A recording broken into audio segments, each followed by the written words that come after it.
for question and answers. The format would be, I would request all the devotees to please send in the your questions on the chat, and then we will ask Maharaj at the end of the talk.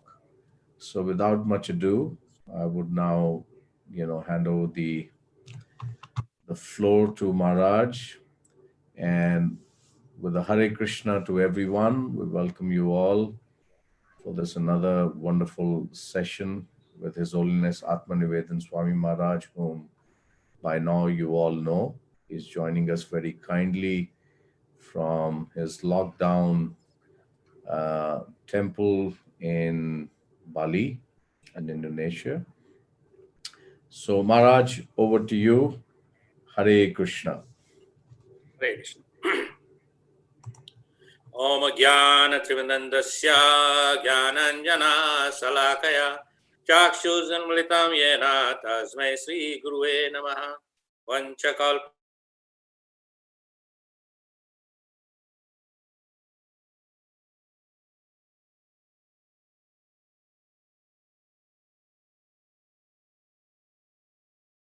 Sri Advaita Gadadhar Srivasadi Gaur Bhakta Vrinda Hare Krishna Krishna Krishna Hare Hare Hare Rama Rama Rama Hare Hare Hare Krishna. So we are continuing our chapter 16, text 1 to 3, and we are now almost like 1/3 down in the purport of Srila Prabhupada. So today we are going to study from the paragraph where it's saying, we just finished about the performance of duty of householders, and now it's coming down to brahmacharis. So here we'll read a little bit of Prabhupada's purport, and then we'll give a little comment on that. So this section of the paragraph is, then Swadhyaya, Vedic study, is meant for brahmacharya or student life. Brahmacharis should have no connection with women. They should live a life of celibacy and engage their mind in the study of Vedic literature for cultivation of spiritual knowledge. That is called Swadhyaya. So there are some children making noise in the background. So this is important aspect. Of course, as I mentioned last time, that we are not following the traditional level of Varnashram system, where in Vedic times, very young age, as we are practicing our Varnashram Dharma, a child is born by performing certain Garbhodhan Sanskara and so forth. And then the child is brought up by the parents up to the age of 5. And at the age of 5, the child is sent to the Gurukula in the spiritual master's ashram to study under the spiritual master.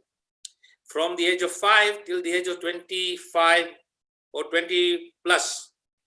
When the student is ready and fully knowledge and qualified, as we say in the material world, that you go to university and you get your graduation. After graduation, you are presented with a certificate saying that now you are a qualified person in such and such a field.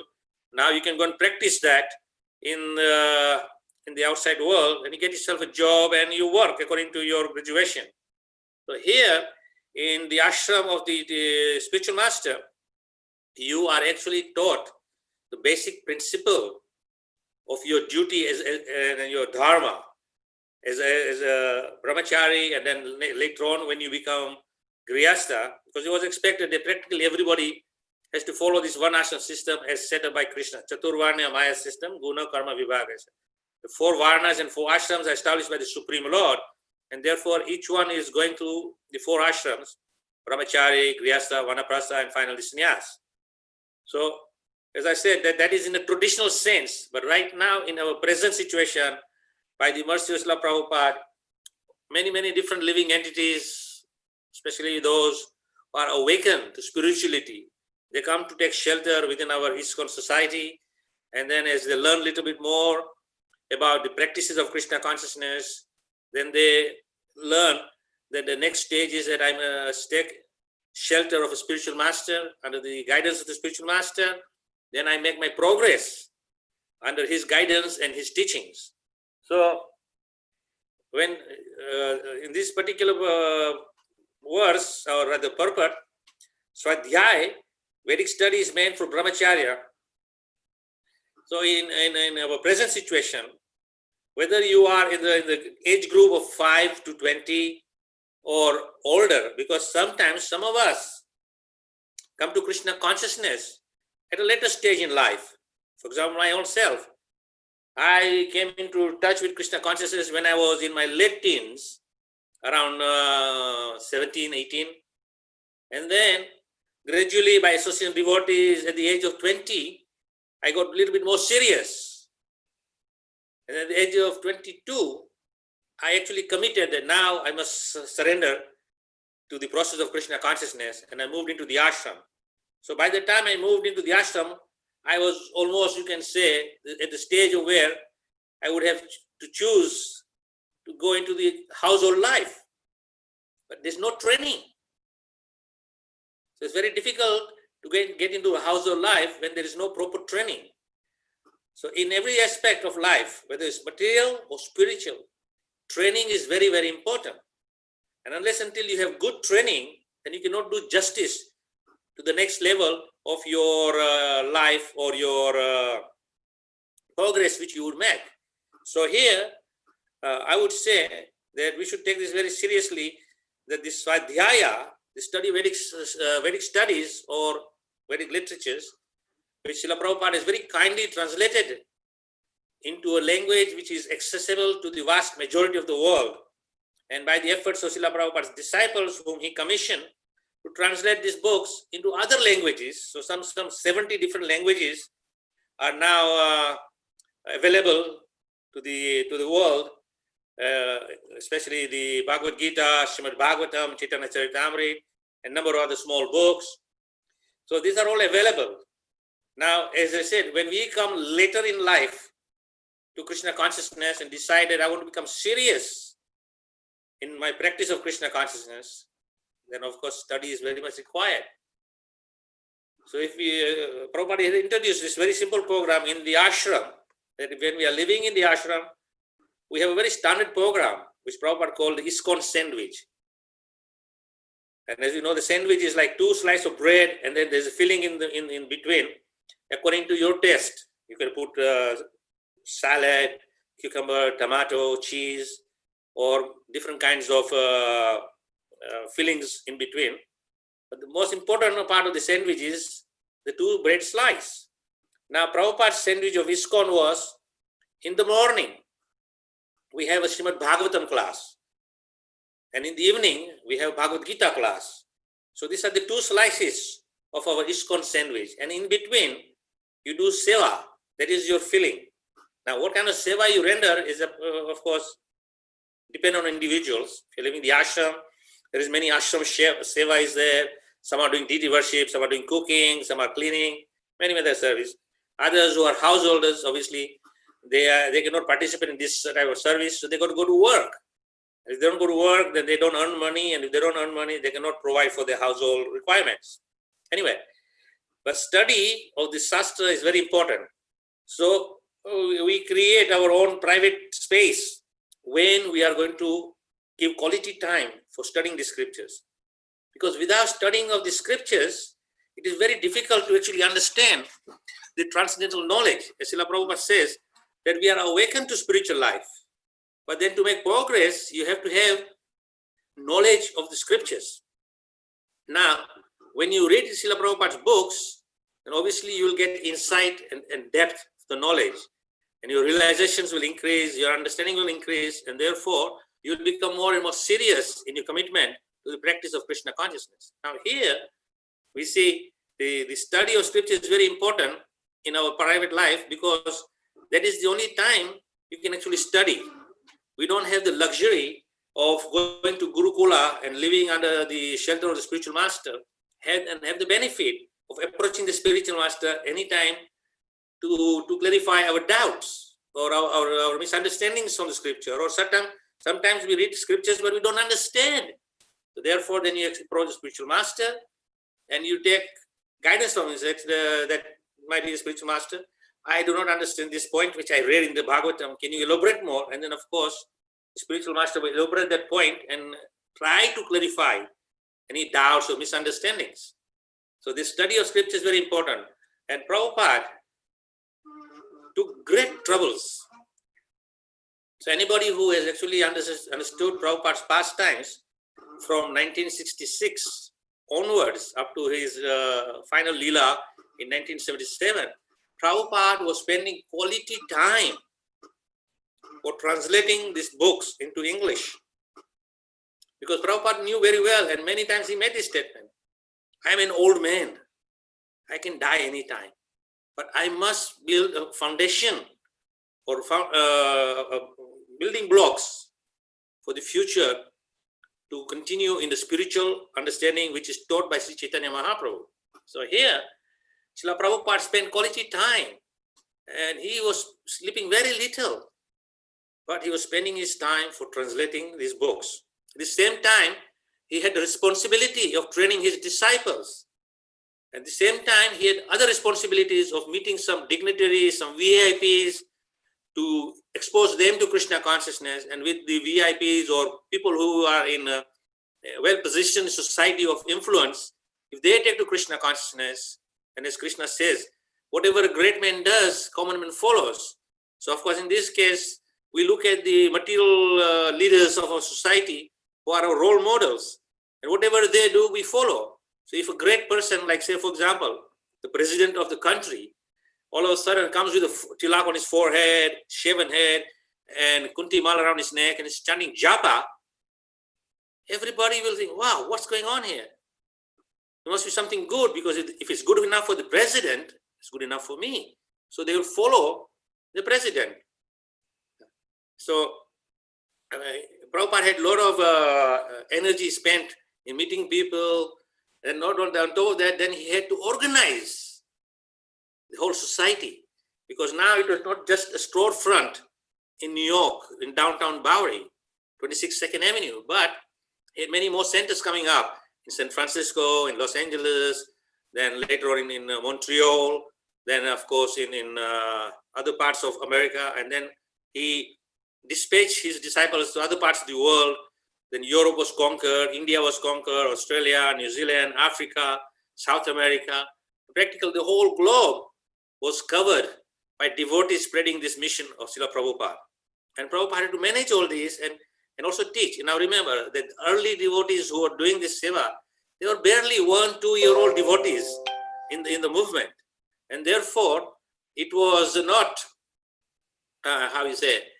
very trained efficiently in the preaching of Krishna consciousness or managing the society.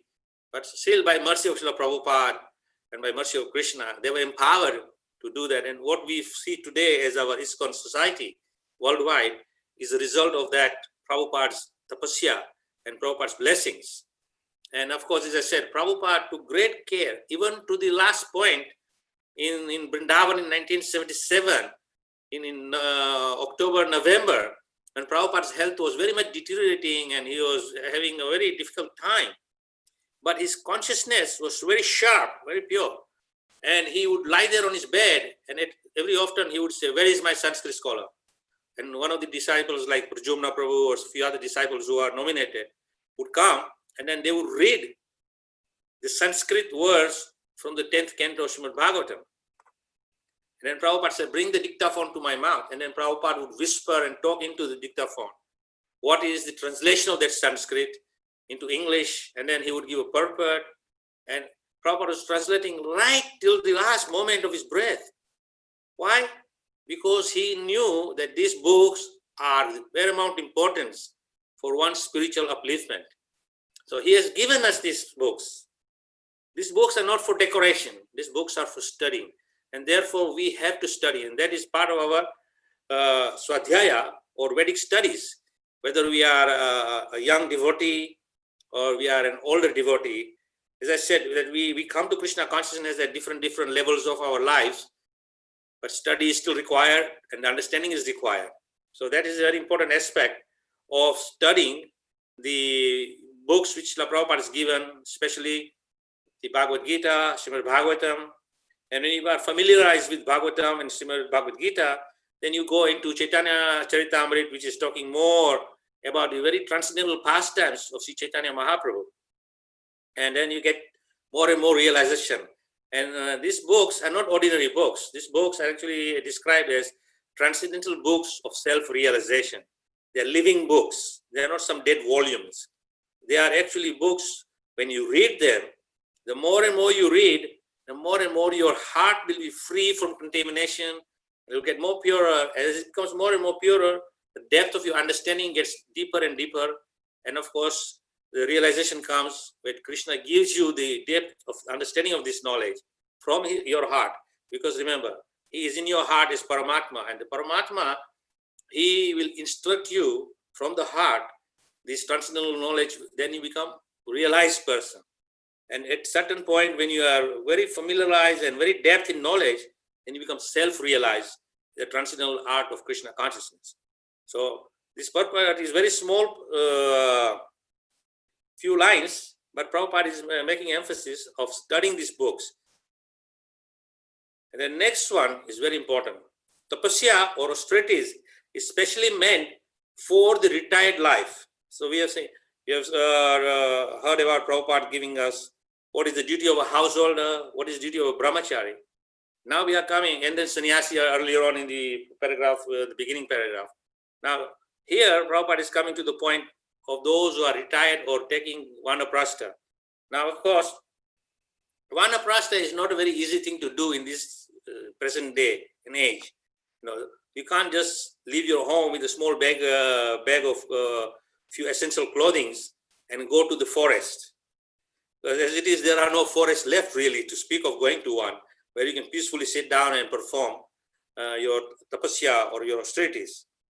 So in whatever situation where we are, we can perform our tapasya as per the descriptions given in the scriptures. So here Prabhupada is saying tapasya or austerities is especially meant for the retired life. One should not remain a householder throughout his whole life. He must always remember that there are 4 divisions of life: brahmacharya, grihastha, vanaprastha, and sannyasi. So after grihastha, household life, one should retire. If one lives for 100 years, he should spend the 25 years in the student life, 25 in a household life, 25 in the retired life, and the 25 which are remaining in the renounced order of life. These are the regulations of the Vedic religious discipline. A man retired from a household life must practice austerities of the body, mind, and the tongue. That is tapasya. That entire Varnashram Dharma society is meant for tapasya. Without tapasya or austerities, no human being can get liberation. The theory that there is no need of austerities in life, that can go on speculating and everything will be nice, is recommended neither in the Vedic literature nor in the Bhagavad Gita. Such theories are manufactured by showbottle spiritualists who are trying to gather more followers. If there are restrictions, rules, and regulations, people will not become attracted. Therefore, those who want followers in the name of religion just have to show only. Don't restrict your lives. Don't restrict the lives of their student, nor their own lives. But that method is not approved in the Vedas. So here, of course, Prabhupada is saying that there are 4 sections, each is divided into 25, but in reality, we don't live for 100 years. We live to 70, maybe at the most maximum 80s. And some fortunate souls, they may drag on into 90s. But generally, we find in our experience that 70s and the 80s is a time when most people depart from their bodies and what we call death succumbs to them. So we have to be realistic here that at certain point, Prabhupada says that we must take retirement from our household life. And generally, best way to judge that retirement is one, that when you have successfully raised your children to stand up on their own 2 feet, and they can then make their own life and their own life decisions. So at that point, you know that now you have done your duty to raise them nicely, give them good moral understanding, give them Krishna consciousness, and just become now a good devotee and you live your life. And as parents, then you should say that now is time for me to take retirement. Even the most governments at the age of 60 to 65 kind of recommend you to take retirement. But unfortunately now, because the governments are not based on Vedic culture, rather they are thinking more on economics. So therefore, at least I can speak about England. Our retirement age for men was 65 and for women was 60. Now they have raised it to 67 and they're considering raising even further to 70. So a man has to work until the age of 70 before he retires. And the reasoning behind is that if many people retire at 65, then the government has to give them pension. And that means government has to dole out a lot of their money to the older generation of the people in the country. And they find that financially not feasible or not practical because there are many old people who are going to be in line for retirement and then want to claim money from the government because they have paid their taxes to the government all their life. So obviously they have to have some return for their taxation which they paid all their life. Anyway, that is materialist thinking. But here on the spiritual side, when you reach around the age of 50, 55, or latest 60, your children should be by now in the 20s and early 30s. So they should be, well established in their own life. And they can live their own life according to their own, understanding of life. And also I just say very simply that we all have our destiny. It is already decided by Krishna, as Krishna is, as is mentioned in Isopanishad, Ishyavasa Idam Sarvam, that there is a quota set aside for every living being, whether animal, plant, microbe, or human being. So what is yours as an individual, it is already set aside. You will not get anything more or anything less. I'll give you one example. That when I was being trained by my father, along with my brothers, my father was emphasizing that you must do hard work and then earn money and save money so that you will have a good life at a later stage. And then when you retire, you will have sufficient money to give it to your children. So then they have a good inheritance and also then their lives are taken care of. So I asked my father, don't feel offended, dear father, but how much money did you get as an inheritance from your father? He said, I didn't get anything. I said, well, there you go. You didn't get anything, but you did not do bad because according to your karma and your quota, what was there, you already got. And you have a very successful life. You had a very good successful business.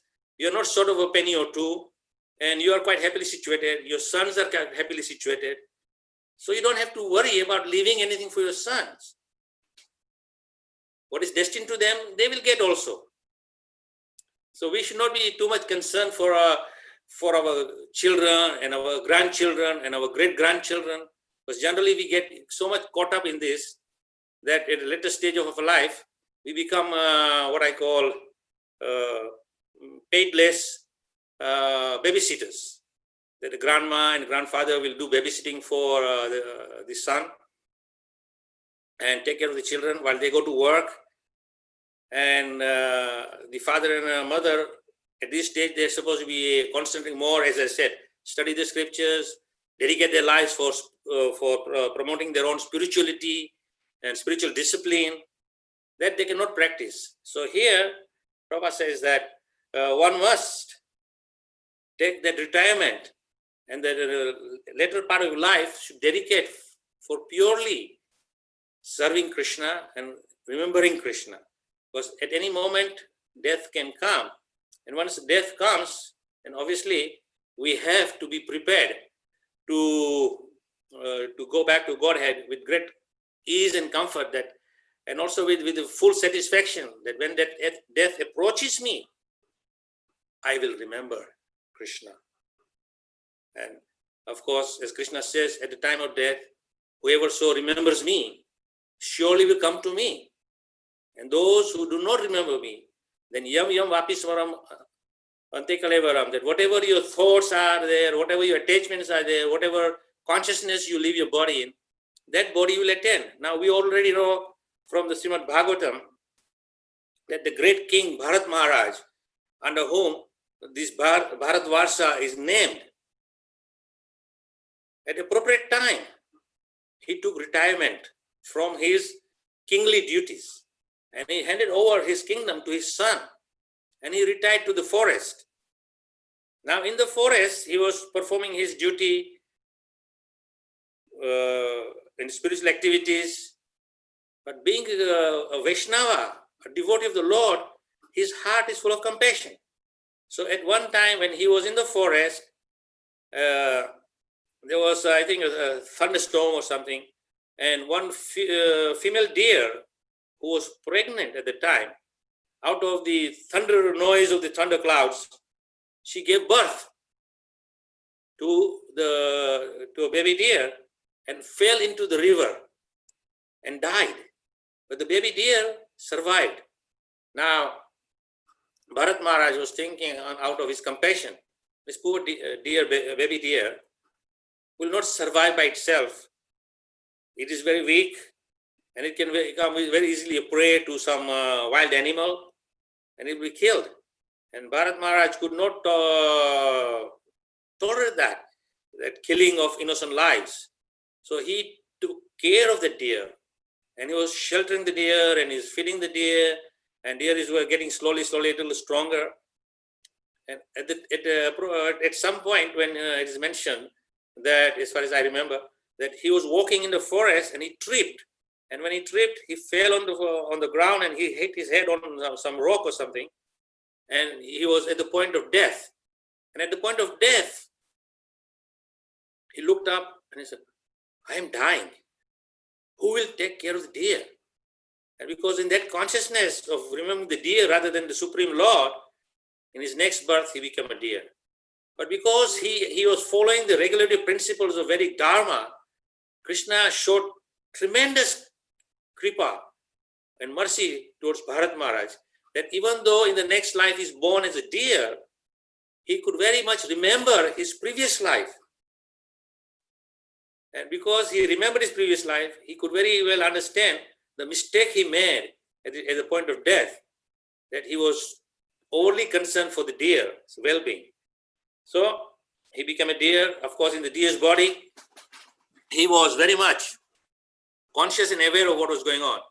So in the forest, he would seek out wherever there is an association of saintly people who are sitting and doing kirtan or discussing the subject matter of Bhagavatam, and at a distance, very peacefully would sit and hear this transcendental Krishna Katha or Krishna Kirtan. And then at a later stage, when the sages are taking some prasadam, and prasadam is finished, they would discard the leaf plates with little remnants on the plate. Then this deer would go and he would eat the leaves of the plate with whatever remnants of little prasadam is there. And he would get Mahaprasadam of the sages. But this continued for a while till the deer died. And in the next life, instead of going back to the spiritual, Krishna said that now that you have purified all your reactions and your desires and your attachments, I want you to do some service for me. So then he took birth as Jad Bharata. And the reason for Jad Bharata was that Krishna wanted to utilize Jad Bharata to give direction and instructions to King Rahugana. Because King Rahugana was going a little bit astray from his principles of kingly duties, namely taking care of his subjects and engaging his subjects in the principles of devotional service. Anyway, the point is that whatever you remember, even great persons who are renunciates like Bharat Maharaj, to renounce your kingdom, it's not easy. Whole life you have lived in the palace, in the luxury of the palatial offerings, and all the citizens honoring and worshipping you. You have tremendous high position. And then all of a sudden just to discard all this and go into the forest with nothing is not easy. So of course, Bharat Maharaj was very, very highly realized soul. and therefore he could at the moment give up everything, be detached and go to the forest. Now in our lives, it is not very easy to become detached from our attachments, especially the family. The husband is attached to wife is attached to the husband, then you attach to your children, and then after the children, you're attached to your grandchildren, and this attachment continues and continues. And it is very difficult to focus the remaining life for serving Krishna and remembering Krishna. So in best of times, it's very difficult. But of course, if we have knowledge, as I said in the previous paragraph, Prabhupada saying study of Vedic scriptures is very important, because when you study the Vedic scriptures, you get realization, and then the self-realization will give you the strength to go forward. Especially the section in this paragraph, Prabhupada is saying tapasya is meant for retired people. So when you start performing austerities, then naturally through your austerities also that principle of detachment comes. And when detachment comes, then you make adjustment to life with as minimum material facilities as possible, and concentrate more on spiritual practices, remembering Krishna, reading about Krishna, chanting the holy names, and gradually becoming more and more self-realized. And then finally, of course, our consciousness is so pure that we transcend the material modes and we come onto the pure mode of goodness. We do the sattva stage where we are no more affected by the material world. We are only concerned with the spiritual world. So I give this example. It's very perfect and appropriate. Is Srila Prabhupada is such person. He was a householder. He retired from his household life. He went to Vrindavan. And in Vrindavan, while taking shelter at the lotus feet of Sri Rupa Goswami in Radharamara temple, he would pray every day. And one of the Goswamis was saying that every night he would hear little crying by the samadhi of Rupa Goswami. So one night this Goswami got up and checked what was going on. And he found that it was Srila Prabhupada. He was sweeping all the dust in front of the samadhi and cleaning and crying and begging to Sri Rupa Goswami, please show me how to fulfill the order of my Guru Maharaj. He told me to speak and preach to the English-speaking world the message of Bhagavatam. But I am so unqualified. Only by your mercy I can do that. So, of course, Prabhupada was showing his pure humility, but he was born self-realized. As we understand from his past and from his childhood, he had only attachment for Krishna. And of course, his father, Gaur Mohan De, also raised him up as a devotee of Radharani. And that means the servant of Radharani and Krishna. So we know from Prabhupada's own pastime and his life story that he was very much devoted. So he was not that he had to become self-realized. He was already self-realized. But he is an acharya. He's showing to the other people in the world that this is how you must pray for the mercy of the acharyas and seek their blessing so that you can do some significant service for the pleasure of Guru and Gauranga. So Prabhupada, he lived a very, very, very austere life. And in the comfort of Vrindavan, he left to go to America in an unknown state, unknown place, many, many difficulties, especially, the winters in New York City are not known for their great holiday spirit. It's heavy snow and minus 20 degrees sometimes. And it is very uncomfortable. But nonetheless, Prabhupada took on these austerities. So he was showing to us that simple living, high thinking. So in our own lives, all our lives, we have earned money, we have a nice house, nice family, all the luxuries. But at some point, we have to start sort of minimizing our dependence on these things and more dependent on Krishna. So it is difficult, no doubt, but it is not impossible. And there are many, many great devotees who have followed this path and reached success without any difficulty. So simply we just have to follow in the footsteps, as Prabhupada says. Just follow in the footsteps of the great acharyas, and you will definitely also get success and their blessings. And you will become more and more attached to the Supreme Lord and your later stage, and then it will be very easy for you to remember Krishna at the time of departing this material world. So this is the point where we have to become very serious in doing austerities, becoming free from luxurious life, living very simple and high thinking. This was the motto of Srila Prabhupada: simple living, high thinking. But on the contrary, what we are doing now is, so simple living, we are doing simple thinking and high living. I'll give you this one very nice example. That I was in Hyderabad.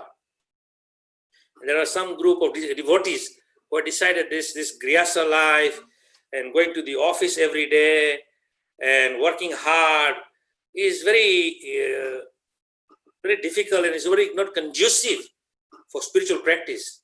So then they were asking me for my advice. They said, Maharaj, we have decided that on the outskirts of the city of Hyderabad, we are going to buy a big property collectively with many devotees, and we will sell our city house. So this is because in the city, the houses are expensive. So with all that money, we'll buy this land and we'll very nice accommodations there. And some money which is left over, we'll put it in fixed deposit. So regularly we'll be getting interest, and then we can, live our lives very simple, and we'll do some farming there, and then chanting and worshiping Krishna, and happily live very simple life, simple living, high thinking. So I was thinking, that's very good vision, at least, that you are thinking of retiring from city life and going into the country where you live very simple. But what I see from your description is that what you want to do is take the city life from the city and take it to the country, because you want to build very nice luxurious apartments there. So what is the difference between you staying in an apartment in the city and living in an apartment which is equally luxurious in outskirts of the city where there is like some semi countryside? It's the same. So there's no real difference. What Prabhupada is saying here, and especially in this verse, we understand, Prabhupada is saying it's meant for austerities, tapasya. So what is your tapasya there then? The only tapasya maybe you might do is that you don't have to go to the office and work for some institute who will pay you some salary. Instead, you put money in the bank, and that the interest you will get, you will just buy your food and your other luxurious requirement in the countryside. So you're not really going on the basis of simple living, high thinking. Prabhupada, I was just reading a few days back, Prabhupada said simple living, high thinking means that you have a very nice farm community where you grow your own grains and vegetables, and you worship Krishna, and you associate with devotees, and you don't depend on the outside world for your sustenance because you are growing your own food grains and your own vegetables. So you live very simple, offer it to Krishna, and then partake this prasadam, and rest of the time you simply associate, do sadhu sangha, chanting and reading, and you don't need any money because you're living a self-sufficient lifestyle, simple living, high thinking. So obviously this group of devotees were a little shocked. They thought I would be saying, yes, it's very good, go ahead, do it. On the other hand, I kind of put water on their fire and douse it out and say, no, what you're doing is not, it's really a step in the right direction. On the contrary, it is a step in the wrong direction. Anyway, this is what I'm trying to say, is that generally it's very difficult to do tapasya and kind of give up our attachments and our situation where we are so wound up with the conditioned life, that to become unconditioned in our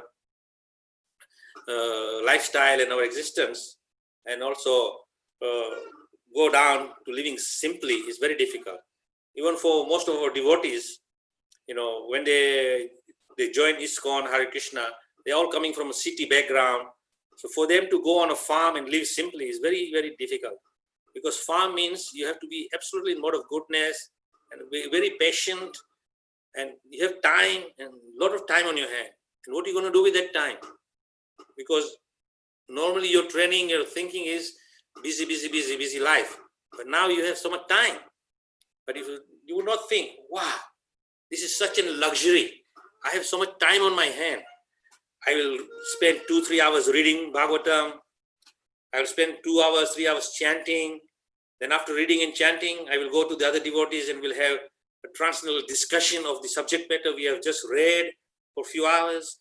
And then go to the your vegetable plot, pick up some fresh vegetables, clean it up, cook it, offer it to Krishna, and then take prasadam for sustenance. And your life is very simple, but it's very difficult to come to that level. So we have to do it in a practical way, in a way which is more conducive and easy to do in terms of tapasya, and then slowly reducing one side and increasing the other side. So of course, in West we say one man's food is another man's poison. So what may be practical for me may not be very practical for you. So we have to see what is practical for you as an individual. And I generally say a good measuring yardstick for this is, if you feel comfortable, then you know that is your food for life. That is food for you. And then you try to say, oh, I'm feeling so comfortable with this situation. You should try it out. If the other person tries it out, maybe it might be also conducive for him, but generally, as I said, one man's food is another man's poison. So you have to find your own, measure with your own yardstick, your comforts, in terms of not luxury, but how you feel comfortable in executing the duties of Krishna consciousness. So then, next paragraph, Prabhupada is going further down, because there's all different qualities we are trying to understand, is the divinity qualities. So as far as Brahmanical qualities of simplicity is concerned, not only should the particular order of life follow the principles, but every member, be he a brahmachari, ashram, grihastha ashram, vanaprastha ashram, or sannyas ashram, one should be very simple and straightforward.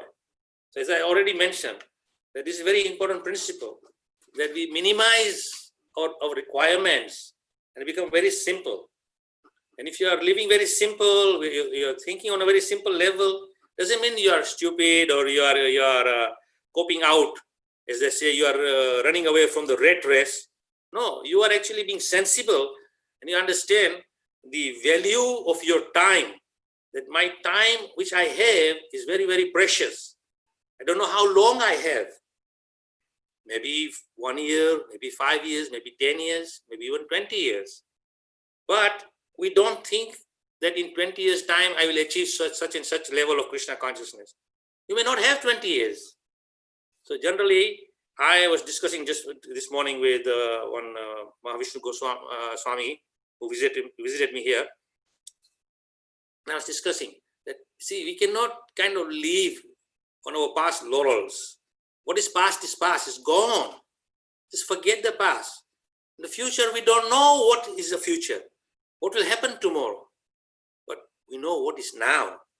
So we should act for now, not for tomorrow. If I'm going to read today, then I should read now. Not that, oh, tomorrow I will spend 2 hours reading Bhagavatam. You may not wake up tomorrow morning to read Bhagavatam. But now you are awake. Take your time and read Bhagavatam, or chant Hare Krishna, or worship the deity, or do some other form of devotional activity. But not leave it for tomorrow, because we don't know what is tomorrow. Now, of course, if you're fortunate enough to get a tomorrow, then you say to Krishna, dear Lord, I am so fortunate and thankful to you. You have given me another day to engage in your transcendental divine service, and you continue serving him. So this is what is very important. As Prabhupada said, one should be very simple and straightforward.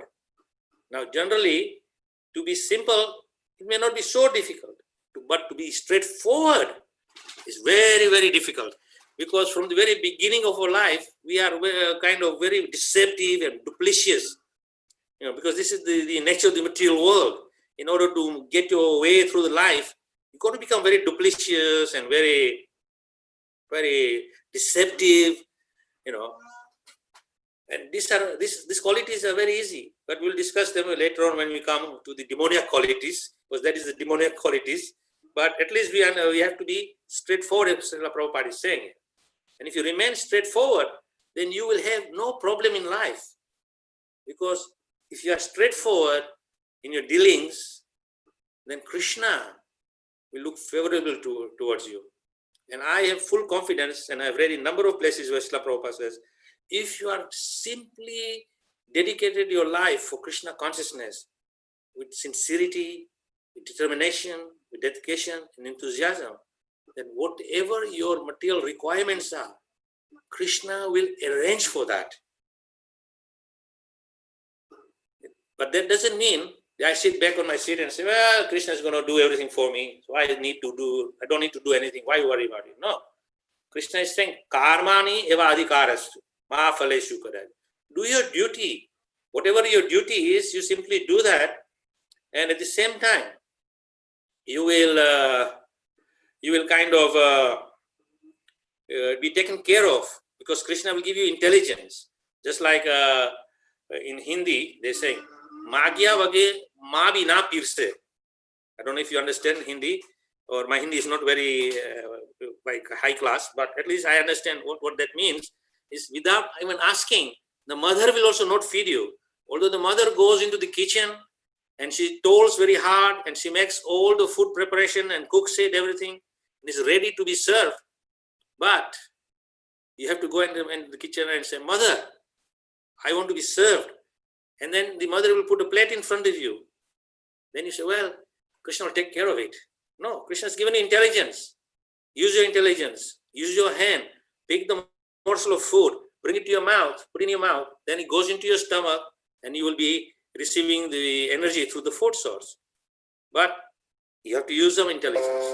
Therefore, it is very important that we understand this concept of not just thinking that, oh, Krishna is going to do everything, therefore I don't have to do anything. No.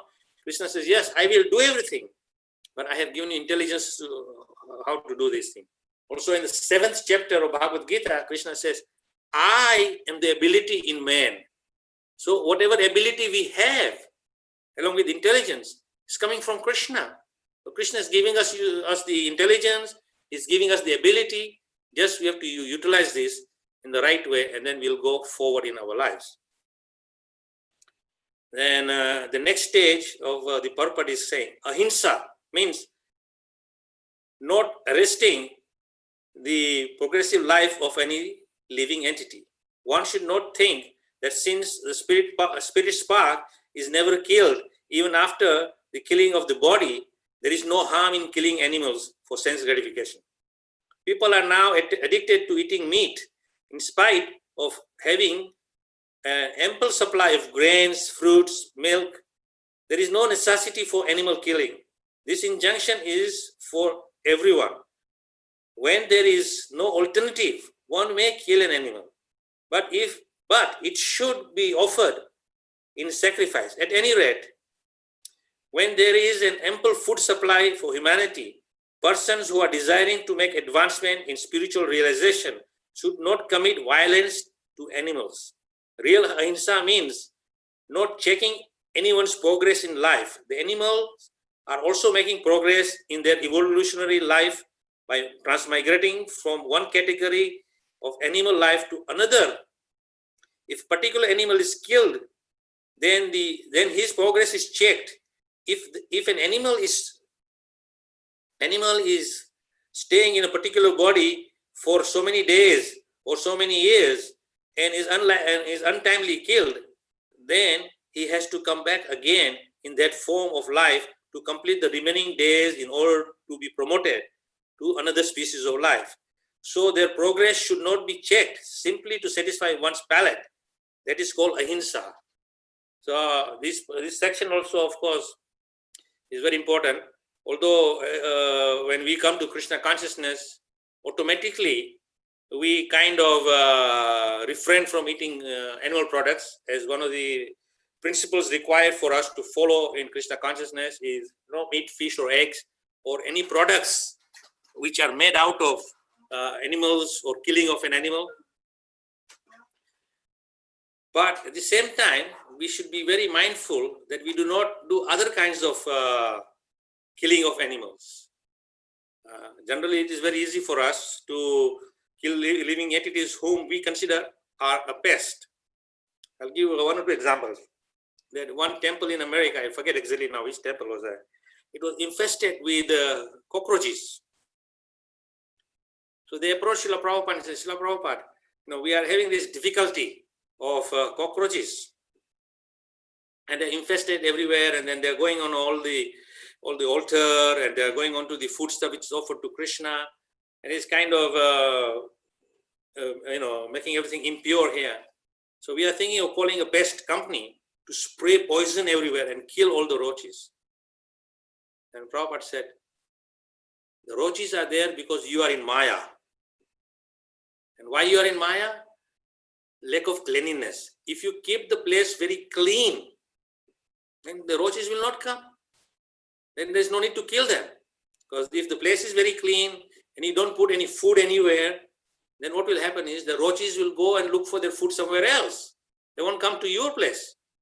But because you have the habit of hoarding food, grains here and a little prasadam there, and making the place very dirty, right, conducive for cockroaches to come, so therefore they are coming. Now Srila Prabhupada could very easily say, yes, they are actually making Krishna's altar very impure. Just kill everything. No, Prabhupada said, no killing. Now another example was in Mayapur. In the early days when devotees were staying there, and there were many mosquitoes because there was just paddy fields and many mosquitoes, and devotees wanted to kill the mosquitoes. The Prabhupada said, no, we cannot kill them. Best thing is you light a small charcoal, put some frankincense and make smoke, and fill the room with smoke. As the room is getting more and more filled with the smoke, the mosquitoes will leave the room. And as soon as the mosquitoes leave the room, you close the door and the smoke will settle down and you will have a room free of mosquitoes. But Prabhupada did not say, yes, go and get some pesticide and then something which will kill. So I would say that, when Prabhupada is saying these things, he is very seriously telling us, don't kill anything. Even a mosquito, however bad it is, we should not kill it, but we should try to make arrangement where we can get rid of the mosquitoes in an ahimsa way by using smoke from the frankincense, So, or it was come to us, you can take some dry neem leaves, and when you burn dry neem leaves, the smoke from it, it is not very palatable for mosquitoes or other insects, and they will all leave very peacefully, and then you will have a room which is free from all insects. So this ahimsa is very important aspect, that we are mindful, not just that, I'm vegetarian and I only eat Krishna prasadam, but there are other forms of killing which we do. So we should try to avoid those killings. And when we avoid those killings, then our lives become much more blessed, because Krishna is saying that you are concerned for every living entity. Just like the Mugrari, the demon, he was habituated to half kill animals in the forest. And he was taking great pleasure in seeing those half-killed animals dying with great pain and suffering. And he would take great enjoyment out of that. And then one time, of course, his good fortune was that Narada Muni came and he said, what are you doing this? He said, if you want to kill, just kill the poor thing. Don't let him suffer like this. Of course, Prabhupada is saying in this purport that if you violate their life, it means you are preventing them finishing their quota of that life, and they have to come back again. And then that is again a sinful activity. But on the other hand, this Mugrari, the demon, he was doing this for pleasure only, not even for food. So Narada Muni, opened his eyes, and Narada Muni, being the transcendental personality and full of purity and potency, he could go deep into the heart of this demoniac person and change his heart. We all know from that verse where he's saying, Sadhu Sangha, Sarva Siddhi Hoy, Labha Matra. For even moments association with the pure devotee, you can get all the siddhis. So, what to speak of Narada Muni, when we make such a great transcendental personality, he purified his heart and opened his eyes and said, look, what you're doing is wrong. And immediately he understood by the blessings of Narada Muni, and Narada Muni changed his heart, and immediately he became a devotee of the Supreme Lord. And from that point onwards, he was so conscious that every step he would take, he would hop and jump, hop and jump. And people would think, why is walking like this, hopping and jumping? But saying there are ants on the ground and I want to avoid putting my foot on them. Therefore, I have to jump and hop here to avoid even killing ants, even unknowingly. So therefore, I'm very focused. So the principle of ahimsa is very, very important, that in our own lives also, sometimes, we become callous in this principle of following ahimsa in a minute way. But on a major scale, of course, we say, I don't eat animals or meat, fish or eggs. So therefore, I'm not doing any of the killing. But in your own homes, you may spray to kill flies or mosquitoes or even roaches. Even sometimes your house gets infested by mice or rat, and then you put some poison to kill them. This is all very, very dangerous situation. So of course there are ahimsa way of getting rid of them. So we should be mindful of that and follow that principle, so that our lives become free from violating the principle of life. As a saying goes, if you cannot give life, don't take life. Now, of course, we are in no position to give life to anything. So therefore, we are in no position to kill. So ahimsa is a very important principle. Now, time is coming short for a 1 hour period. So we'll go on to one last aspect. And this is satyam. This word means that one should not distort the truth for some personal interest. In the Vedic literature, there are some difficult passages, but the meaning or the purpose should not be, but the meaning or the purpose should be learned from a bona fide spiritual master. That is the process for understanding the Vedas. Shruti means that one should hear from the authority. One should not construe some interpretation for his personal interest. There are so many commentaries of Bhagavad Gita that misinterprets the original text. The real import of the word should be presented, and that should be learned from a bona fide spiritual master. So of course, satyam, Prabhupada is emphasizing very much that we should try to follow the truth as is mentioned in the scriptures.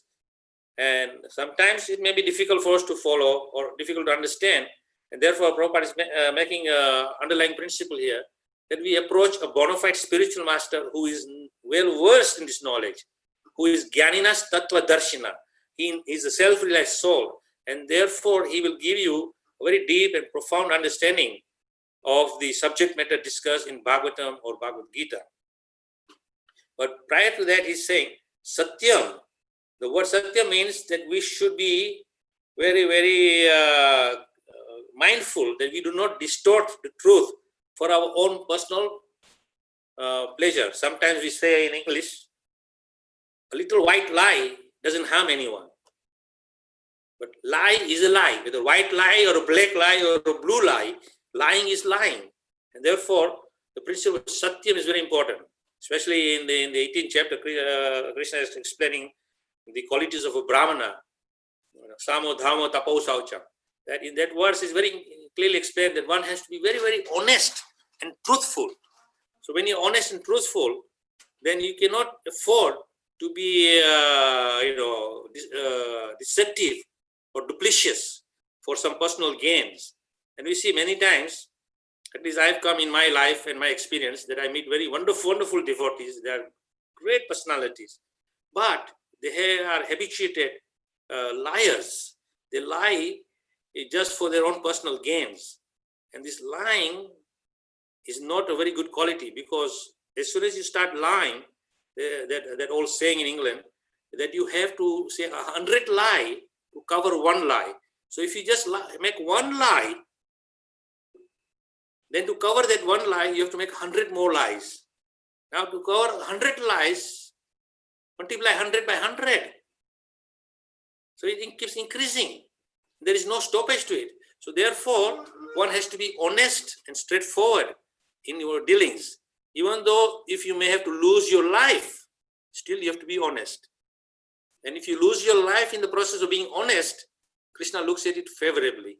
And because Krishna looks at it favorably, then definitely Krishna will give shelter to you, and you will get opportunity to go back to the spiritual world by Krishna's causeless mercy upon you. So these are the qualities which we have to be embedded in. So I will conclude here because it's 9 o'clock now. So we'll leave half an hour for questions.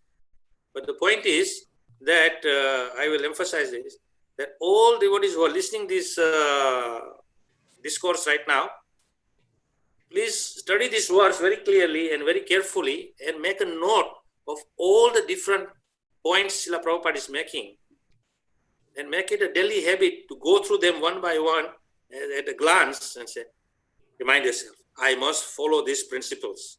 These are the qualities of divinity. I must develop these qualities of divinity. Otherwise, there is a saying, if there is no divinity, then there is demoniac. Where there is light, there is no darkness. And where there is darkness, there is no light. So therefore, where there is divinity, there is no demoniac or devilish thoughts. So we have to be very, very careful that in our spiritual life, we have to guard our spiritual life, because by the causeless mercy of the Lord and His pure devotee, we are recipient of this bhakti, this devotion. We should take care and guard our devotion so carefully that it is the most priceless gem in the world. And this bhakti, it has been given to us as a gift by the causeless mercy of the Lord, cannot be bought by all the wealth in the world. It is that precious. So we have to be very, very conscious and aware of this protection of our bhakti, and be a very straightforward, honest person in our dealings. And as I said, if you're honest and straightforward, still what is your quota you will get. It's not that because you are very honest and straightforward that you will lose anything. Obviously, if it's not there in the first place for you and you lose something, then it is not a loss because it was never meant for you. But because of our whole attachment and training in the material world, oh, I lost. You haven't lost anything. If in case something you have, you lose, then it is question of, it is not meant for you. And therefore it is not yours. So I will stop here and hand over to Rasakrita Prabhu if there is any questions. If not, then we can continue a little bit longer. Hare Krishna Maharaj, thank you so very much. It is always very, very enlightening, the sessions that we have with you. They are steeped in the Siddhant of the Shastras and also the examples of Srila Prabhupada himself, and also the fact that you put them forth in a very practical manner. So thank you very much for this wonderful, yet another wonderful session. We have questions. Our first question came in from Anupama Radharani Mataji from Dubai. Her question: Hare Krishna Maharaj, please accept my respectful obeisances unto your lotus feet. Should a devotee take up vanaprastha even if his family members are conducive to his Krishna consciousness? See, as I mentioned earlier on, that even though we, as devotees, the whole family is devotees, still we have to kind of take vanaprastha within that limited situation. Obviously, I'm not saying you drop everything and leave your home and go to the forest like Bharat Maharaj, but in a practical sense, you try to minimize your attachment to the family, dependency on the family so much.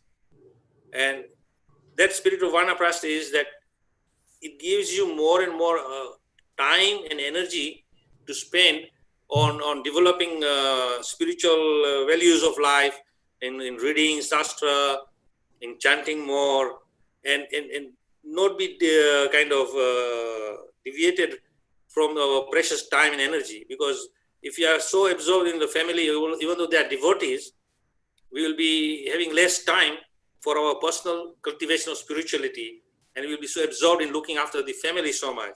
And because the family also becomes so interdependent on you, Then they say, oh, mom will do everything. And you just go out, even as a devotee, you still have your young life. Not all devotees are living kind of a life of sannyasi within their four walls. They socialize with their friends and they go out and they do many other things which are not quite in line with Krishna consciousness, but still they are in a training stage, what I call, that they are slowly going to develop spiritually. And as they become more and more developed spiritually, then they will kind of also fall in place, and then they will see the right priorities in life. But I would say that when we reach at least ripe age of 60 or 60 plus, then that is a time when we should try to become a little less attached to the family members and try and become more spiritually awakened to give precious quality time for spiritual upliftment. Because as it is in your household life, you have so many duties up to that point that you have very little time. I'm sure when I meet many grihastas, they say, Maharaj, from morning till evening, you're so busy working. We don't have time for reading. We barely finish our 16 rounds. And, so many difficulties are there. So even though when we go through this phase, at least at the time of Vanaprastha, 60 plus, I would say, then it should be, a little bit more easy for you to spend more time. And you should create that comfort zone for you to dedicate quality time for reading and chanting and spiritual upliftment. So I would not say that, just drop everything overnight. But if you start doing gradually, little by little, then every day you are kind of renouncing one side and increasing the other side. Ultimately, you will come to the stage where 60, 65, you are so far gone from the left side to the right side. And that means that you are moving in the proper direction. And at that point, if some unfortunate incident happens and you have to leave your body, at least your consciousness will be properly fixed in Krishna, and then Krishna will take care of the rest. But I would say it is important that even in devotee family life, one must take renounced life. And we see this in many examples of our own senior devotees, that at some stage, they were comfortably living in their lives, and then they decide to, take vanaprastha and kind of separation from their family, semi-separation, you can say. Unless there is some facility where you can move into a very accommodating ashram or a temple, where then you stay in the temple and take full shelter of the temple. Temple will take care of your basic necessities, and you dedicate your own personal time for living a life of an ashram devotee, dedicated for morning program, afternoon program, evening program. And since you are a retired person, and by this time you should be also very much spiritually well knowledge, then you give the benefit of your experience to the younger devotees and training. Just like Prabhupada said that, brahmachari means that you are trained under the spiritual master. So not necessarily it has to be your spiritual master who has given you diksha, but there are many other senior Vaishnavas whom you can take shiksha from. And therefore, this understanding should be very clear that Siksha comes from Siksha Guru and also from Diksha Guru. And sometimes Diksha Guru is not in a position to give quality time to disciples. Therefore, you take advantage of other senior Vaishnavas and take Siksha from there. And this is where the Vanaprasthas come in, where they can give their life experience of living a life, and many experiences they've gone through in life, which they can share with the younger generation and give them the benefit of their experience and uplift them also spiritually. Hare Krishna. So we have our next question from Sivananda Prabhu. His question to you, Maharaj, is: if the parents want a child in the godly qualities, they should follow the 10 principles. I would like to know the 10 principles. Well, I mean, I've not heard of these 10 principles. The only 10 principles, or what I've heard, is the 10 offenses against the holy name of the Lord. And of course, there are many other avoidance which is mentioned in the Nectar of Devotion. But I have not come across this, so I don't think I'm qualified to give any any comment on that. But I would say that as Srila Prabhupada, from my reading of Srila Prabhupada's books and his conversations and his training which is given to his disciple, is that if you want a godly child, then of course you have to follow the one of the most basic principle is of Garbhadan Sanskara. You know, that your consciousness is very much focused in Krishna, and both the man and woman should be very much praying, just like we see great devotees like even Vasudev and Devaki were praying to Krishna that we would like a child just like you. Then the other one was Dasrat Maharaj, was praying and performing yagyas and praying that I would like a child who will be just like the Supreme Lord. Of course, you cannot have a child like Supreme Lord unless he is the Supreme Lord. And therefore, the Supreme Lord came and graced Dasrat Maharaj. Krishna came and graced Devaki and Vasudev. So similarly, saintly persons would pray, and just like our own Bhaktivinoda Thakur, he was praying that, dear Lord, I want you to bless me with a son who will take up the spirit of Sri Chaitanya Mahaprabhu and preach this message boldly everywhere and establish very strong foundation of Sri Chaitanya Mahaprabhu's teachings. And therefore, the future of every town and village of the holy name will be benefited everywhere. And of course, he was graced by Vimala Prasad, who later became known as Bhaktisiddhanta Saraswati Thakur Prabhupada. So there are these principles which are given in the Samskara books to get a godly child. And of course, Srila Prabhupada also mentions that when the child is born, from the very beginning of his birth, you also have to make the environment very conducive that the child also becomes spiritually awakened. That means that you do the Garbhadan Sanskara when the child is born, then you do the birth Samskara, and then the name giving Samskara, and then the Anaprasadam Samskara, and then the child is growing up, then there is different samskaras. You have to go through the samskara books. I'm not too familiar because I'm not a householder, so I don't really take up the challenge of reading the samskaras because I don't have any children to kind of worry about samskaras. I have to worry about my own samskaras, and that is to become perfectly situated in my own spiritual development and dedication to the preaching movement of Srila Prabhupada under the guidance of Krishna conscious principles. So I would say that if you want a godly child, and then Prabhupada said that we must give quality time to that child to develop him into a wonderful Vaishnava. Because unless you are very, very fortunate indeed, that even though your father may be of a demoniac quality, just like Hiranyakashipu, but his mother was very much devoted, and therefore she got shelter of Narada Muni, and she got the benefit of hearing the Bhagavatam and the holy name in the ashram, and then under the care of Narada Muni, while Prahlad was developing in the womb of his mother. And when then he was born as a godly, saintly person, as we all know, Prahlad Maharaj, the great devotee, who never forgot Krishna under any circumstances. So these are rare occurrence, but it is not impossible.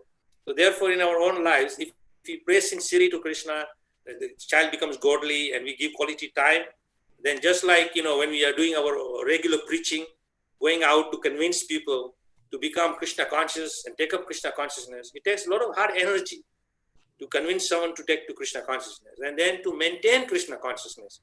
So our children, we should not take it for granted that they are born in devotee families, so therefore naturally they are devotees. Of course, Prabhupada said the demigods are taking birth in our devotee families, but that doesn't mean that every child born is a demigod or person coming from the heavenly planets. Some may be, from our past karma, some interaction left over in our past life. So they come in this life as your son or a daughter, either to enhance your life or make your life miserable due to your different karma of give and take. But nonetheless, everybody has an opportunity to become pure and perfect without fail. That is the direction given by Sri Chaitanya Mahaprabhu and Sri Krishna himself. Only the other day I was giving class, of the 7th chapter, I think text number 17. And it just says that 4 kinds of people approach me. Whether is someone in distress, someone is looking for some wealth, someone is just inquisitive, someone is searching for the absolute truth. Prabhupada says any of these 4 categories is qualified to become a pure devotee. Even though he may come for some out of distress, or he may come even out of some need of financial arthi to get some economic development, economic gains, they also get opportunity because they are approaching Krishna, the Supreme Personality of Godhead, and therefore Krishna will give them opportunity to become pure. So in our own lives, as a child is born, if you want to make the child godly, then you have to create a godly environment for the child to grow up, and then you will see that child developing very nicely as a wonderful Vaishnava.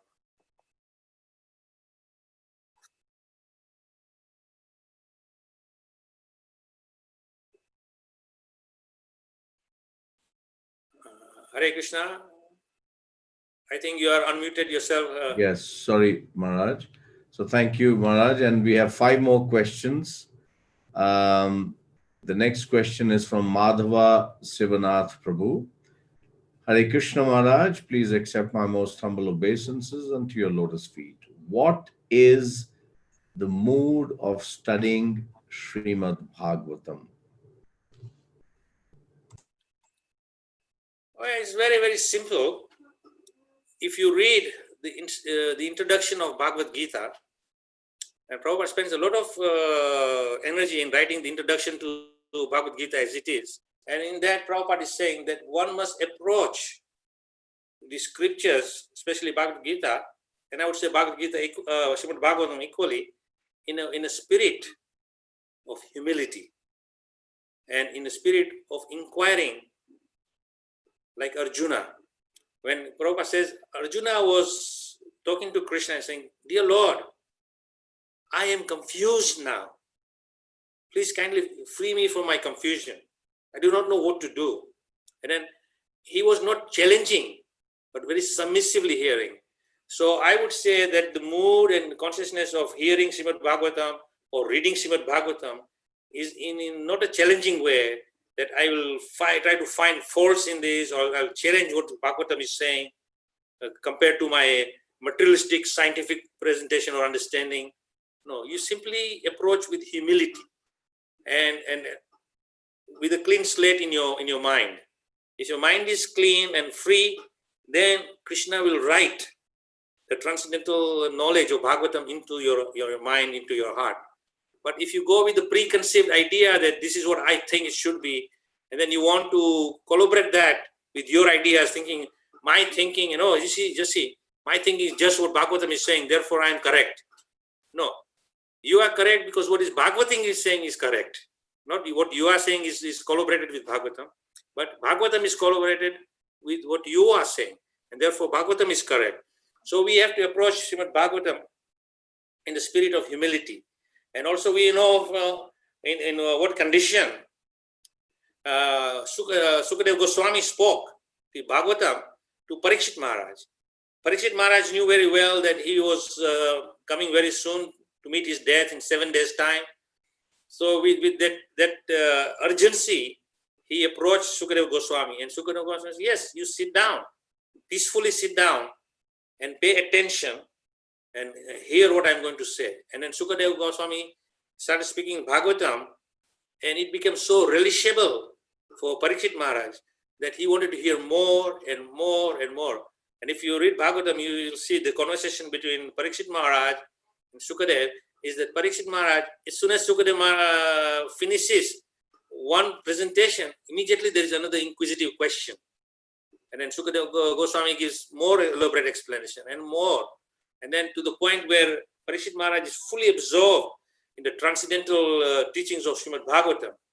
So we have to actually approach Bhagavatam in that humble way and approach Bhagavatam for our upliftment. And if you follow that, then definitely you will develop taste for Bhagavatam. Because generally we find that people, this is my experience, that morning time, there is a Bhagavatam class, and there is a number of devotees sitting in the Bhagavatam class and sitting there.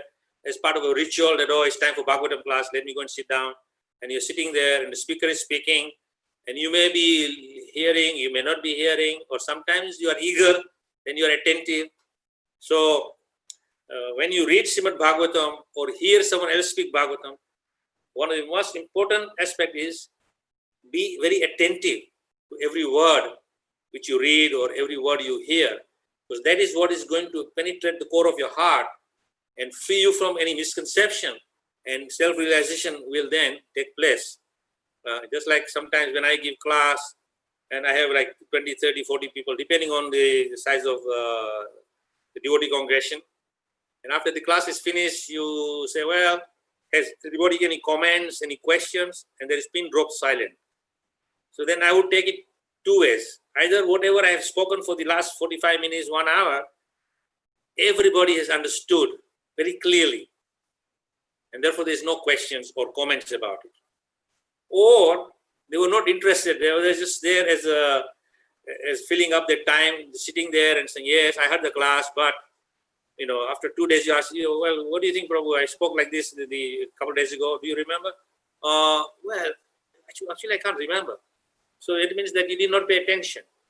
So I would say Bhagavatam is a transcendental literature. Prabhupada described that it is non-different from Krishna. It is Krishna himself. And therefore we approach Bhagavatam just like we would approach Krishna, with due care and attention, and without any preconceived ideas, and then listen to the words of Srimad Bhagavatam, and that will definitely penetrate the core of your heart, and it will touch your heart, and then what Prabhupada says, change of heart will take place, because when you hear the transcendental sound vibration of the Bhagavatam, definitely there's some change in the heart. And if there is no change in the heart, that means you haven't actually heard the message. Because the potency of the message is very clear. When you hear Srimad Bhagavatam, there should be a change of heart. Jai. Hare Krishna Maharaj. Our next question is from Muralidhar Prabhu from Kanaya Desh, Kuwait. Hare Krishna, our humble obeisances unto your lotus feet, Guru Maharaj. Srila Prabhupada says, real ahimsa means not checking anyone's progressive life. Would it be possible to explain more? Thank you, Maharaj. Well, there is not much to explain. As Srila Prabhupada says very clearly, ahimsa means that if you kill something in midstream, that means that you have violated that person's progress in its spiritual evolution of consciousness. So, for example, if there is a mosquito and is buzzing around, and you know that this mosquito, if you do not shoo him away, then it will come and bite you, and it will suck your blood, at the same time leave some viral infection in you, which may cause malaria or dengue or some other kind of disease condition. Immediately you do and kill with and that's finished. The mosquito is dead. And you say, well, it's okay, he was just going to bite me anyway. But what happens is that mosquito was supposed to live a full life of the mosquito. And because you killed it in midstream, then that spirit soul has to again take birth as a mosquito to continue for the balance of his life as a mosquito. And then when he finishes life, then he goes into the next higher level of consciousness and gets a different body. And in the animal kingdom, Prabhupada explains that from the lowest level to the highest level, every birth is a progress in the right direction of increasing the level of consciousness till you come to the human platform. And then on the human platform, you have the option. Either you can go further higher to the spiritual development and transcend into the spiritual world, or you can go back down into the lower level according to your activities. So basically, all I can say from my understanding is that we should not violate any life form, because we are then putting a break in that person's progressive life. So just like, we have a human birth and we have a certain period of time, and after we finish our life, naturally the death will come, either in the form of some disease condition or some different form, but death will surely come. And when that death comes, means you are finished with this body. And in a human birth, as I said, according to your activities, you may go higher or lower, or you may go back to the spiritual world. But in the animal kingdom, when the particular living entity has got a particular body, it has a particular lifespan. And then when they finish that lifespan, they go into the higher consciousness in the next birth. So we have no right to violate. Just like now, there's a lot of killing going on of animals just for food. Many cows, many goats, sheep, chickens, ducks, pigs, and in China, even bats and frogs.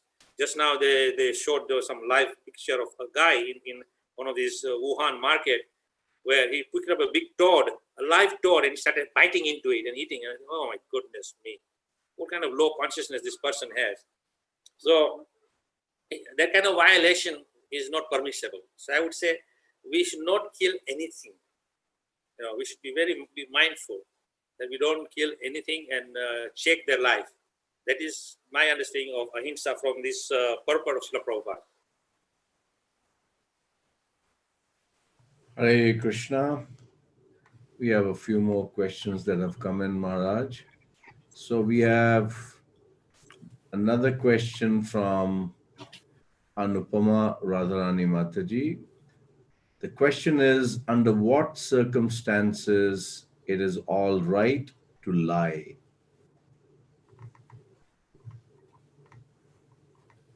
Simple and short answer, there is no circumstances under which you should lie at any cost. As I said before, that even if it means losing your life, then better to lose your life, but not to lie. Because we know that Krishna told Yudhishthira Maharaj that just speak out loud, Aswatthama is dead. But of course, at the time, the elephant, which was also named Aswatthama, was killed. And Yudhishthira Maharaj, being Dharmaraj, said, no, I cannot lie like this. I know Aswatthama is not dead. But Krishna said, no, you just say Aswatthama is dead, the elephant. And when you say the elephant, you just whisper, so nobody hears the word elephant. So you're not lying. And for sure, the elephant whose name is Aswatthama is dead. And Yudhishthira Maharaj said, no, I cannot lie. So even if Krishna is saying to lie, we should not lie. Maybe Krishna is testing us. But of course, Krishna had higher interest in saying that Aswatthama is killed because he wanted to maybe bring Aswatthama out and then kill Aswatthama for his very debauched act of killing the 5 sons of the Pandavas. So, but nonetheless, you see, there is no injunction which permits you under any circumstances to lie. Honesty and straightforwardness, this is what Prabhupada is saying. We have to be truthful and honest. We cannot afford to lie. And as I said earlier also, that sometimes we say white lie. There's no such thing as white lie. Lie is a lie. And lying means it is kind of cheating, and you may cheat Krishna or you may cheat a person. Still, cheating is cheating of whichever category. So I would say in very short, there is no circumstances which permits us to lie. Honesty is the best policy. Jai, Hare Krishna. So Maharaj, our questions are also on the rise. They're increasing. So now our next question is from Deena Dayal Prabhu. Hare Krishna Maharaj, Dandavat Pranam. My question, can white lies be tolerated? Sometimes we lie to save the children's life who are in danger or to the sick to cure them. Thank you very much. Well, like I said, there is no such thing as white lie. Lie is a lie. And why take shelter of lie? In what circumstances would you say that lie is justifiable just to save someone's life? I don't see any circumstances in my experience that there is any stage where there is any room to say a white lie to save someone. So I don't buy into that there is any need of any lies. I believe in honesty and truthfulness, and that is what we are taught by our spiritual preceptors, by the scriptures. And I would say my very dear mother, she said to me, son, never lie. So I was fortunate I had a good mother who was very much morally, very high principled person. that don't lie for any purpose. Be honest and truthful. And if you lie for some reason, just to avoid some punishment, then you may get away from the punishment for now, but later on, karma will catch up with you. So better you just say the truth and accept the punishment, because punishment is also kind of atonement for whatever misdeeds you may have performed. So that is part and parcel of life, atoning for our sinful activities. And then once we atone for our sinful activities, then they are nullified. So there is no room for lying as far as I am concerned. I would not advocate lying. I would not promote lying. Thank you, Maharaj. Krishangi Patra, your disciple, she says, Hare Krishna Gurudev, a question. And now our next question is from Sumit Bhai. Pranam Gurudev, I'm 36 and my son is 6 years old. As part of my personal belief, he is my business and responsibility till 25. All I can do is to give him the most conducive environment to grow. So for me to begin the process of detachment would be around when I am 53. Am I on the right track in terms of planning? Well, in one sense, it is good to think about the future, but the son is very young, he's only 6-year-old. So you have to give quality time for his upbringing, but not to sort of think that at some stage I'm going to kind of be renounced from you, my son. No, you have to shower your love and affection towards your son, because that is what is going to do character building for your son and trust in you. And then when the child develops trust in you, especially at that age of 6, then the child will look up to you for guidance. And as scripture says, the father and the mother are the first spiritual masters to guide you. And as far as father and mother is concerned, you are duty bound to give the highest moral principles to your children. And therefore, those moral principles which are embedded in the child from the very young age, when they begin to grow up as young people, young teenagers, and then young adults, this moral upbringing will be the fundamental principle on which their whole life will then go forward into the next stage of their development as a householder, and then whatever they do next. But like I said, that it is good to think, but at this stage, I don't think you should worry so much about vanaprastha or retirement. But when you reach kind of age of 50, at that point, the 6-year-old child is little older and it can think for itself, then at that stage, maybe some forward planning you can do so that you do justice to both. The justice to bringing your child, giving him quality time and energy, so that the child also develops with good moral upbringing. And as far as I'm concerned, that we should try to embed it, the principle of devotion, so they become good Vaishnavas from the very beginning, so that as they're growing up, it is natural to be a Vaishnava. It's not something is kind of later on comes to someone that, I want to be a devotee. Because most of us, of course, we didn't have that opportunity of good upbringing to start as a Vaishnava from the very young age. Although I can say for myself personally, my mother was a very devout devotee of Krishna, and her mother was a very devout devotee of Krishna. So in our family, we are all Krishna devotees from many generations as far as we can go back. So therefore, I was always brought up as a devotee of Krishna and brought up as a good moral upbringing. Although later on, when I read Prabhupada's books, then I understood the real meaning of becoming fully surrendered to the process of Krishna consciousness. As Srila Prabhupada says, this human birth is meant for cultivating Krishna consciousness, not for materialistic sense gratification. Although the material world is based on that fundamental principle. But I had a good fortune that my mother gave me good moral upbringing, and therefore I could grasp this understanding at a relatively early age of 17, 18. But in your case, I would say, since the child is only 6-year-old, better to give quality time of love and affection and upbringing, and make special emphasis on moral upbringing, because this is a time in the age of that child is when he or she will absorb the understanding of moral principles. Up to the age of 5, they don't really understand so much. But after 5, as you explained, the mind opens up. As the mind is opening up, then it is becoming more and more receptive to what you put in the brain. So from the very beginning, if you put very high moral upbringings, then that is what is going to be nurtured in the mind and the heart of that individual. So I would say, don't think so much about Vanaprastha now, but when you reach around the age of 50 plus, then begin to sort of plan gradual shifting from one side to semi-retirement and then full retirement and then go back to spiritual world. Hare Krishna Maharaj. Questions are increasing. There are 2 more.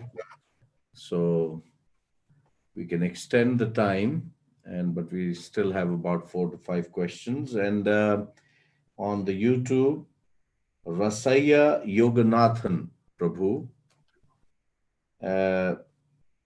he says his name is Yogeshwar Krishna Das.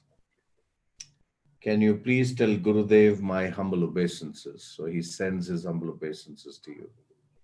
Hare Krishna. Yogeshwar Krishna Das Prabhu. So the next question is from Madhusudan Damodaran Prabhu. Hare Krishna, if we offend someone and that become a reason for him to leave the Krishna consciousness society, shall it be considered as himsa? If we don't help ourselves and others to become Krishna conscious, could it be considered in the wide meaning of himsa? Dandavat Pranam to Guru Maharaj. For sure, that if you are the cause of someone living Krishna consciousness, it is the greatest sin. I think I related this story last time, that Bhaktisiddhanta Saraswati Thakur, when he sent some devotees to Bengal, open a center, and when he reached there, he inquired about one particular brahmachari or a devotee, and they said, what happened? Where is he? And then some of the leaders of that new temple ashram said, oh, Gurudev, he was chastised because he was associating with some women and it was not appropriate. So we chastised him heavily and he left. So Bhaktisiddhanta Saraswati Thakur at that time said, I came here to establish this center and install the deity so that you can worship and increase your spiritual life, but I will not do it now. You first go and find where that person is and bring him back. And of course, they all went looking for him here, there, everywhere. Finally, they found him working for one watch company, and he was not very happy. And he was thinking, many times I thought of coming back, but I didn't have the face and courage to come back because, due to my weakness, I associated with a woman, and I thought that was very inappropriate for me. And then the devotees who found him said, no, don't worry, Gurudev is asking for you, you must come back. So then by mercy of Bhaktisiddhanta Saraswati, he was brought back. And then Bhaktisiddhanta Saraswati said, continue with your spiritual life. Don't worry about these things. Because sometimes due to momentary weaknesses in our defenses, our senses go wild and we may fall down. But even Krishna says, even if you fall down and commit the most abominable act, but if you correct yourself, you are still considered saintly. So I would say we should not act in any way that we are the cause of someone living Krishna consciousness, because we are then not doing just hinsa, but we are actually doing a great offense against the Supreme Lord, because we made his devotee go away from Krishna's lotus feet.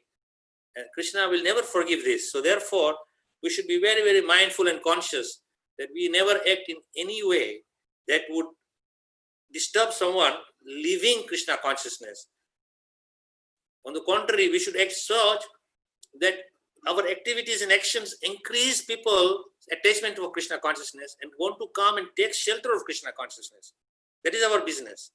Because Prabhupada says, we spend millions of tons of our blood to bring one living entity out of entanglement from the material world. And it just takes one offense or one harsh word to put him back into the whirlpool of material existence.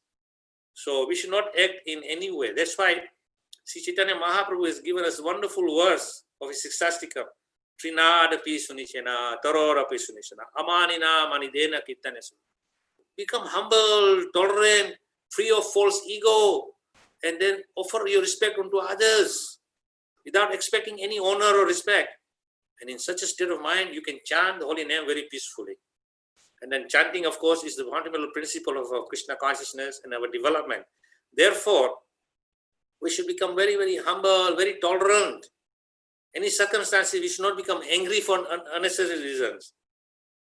No, we should become, free from anger. Because kama, krodha, moha, lobha, these are the most dangerous vices which will lead you to the hellish planets. Of course, we'll come back to them when we come to the demoniac qualities in the next verses. But at this point, I would say, ahimsa is the motto of life. Don't do any hinsa. Don't do any act that would disturb any devotee's spiritual life. One more example I will share.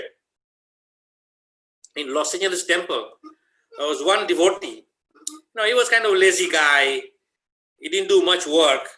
But every morning without fail, he would be there for morning program, full morning program, from Mangalati to right up to Bhagavatam class.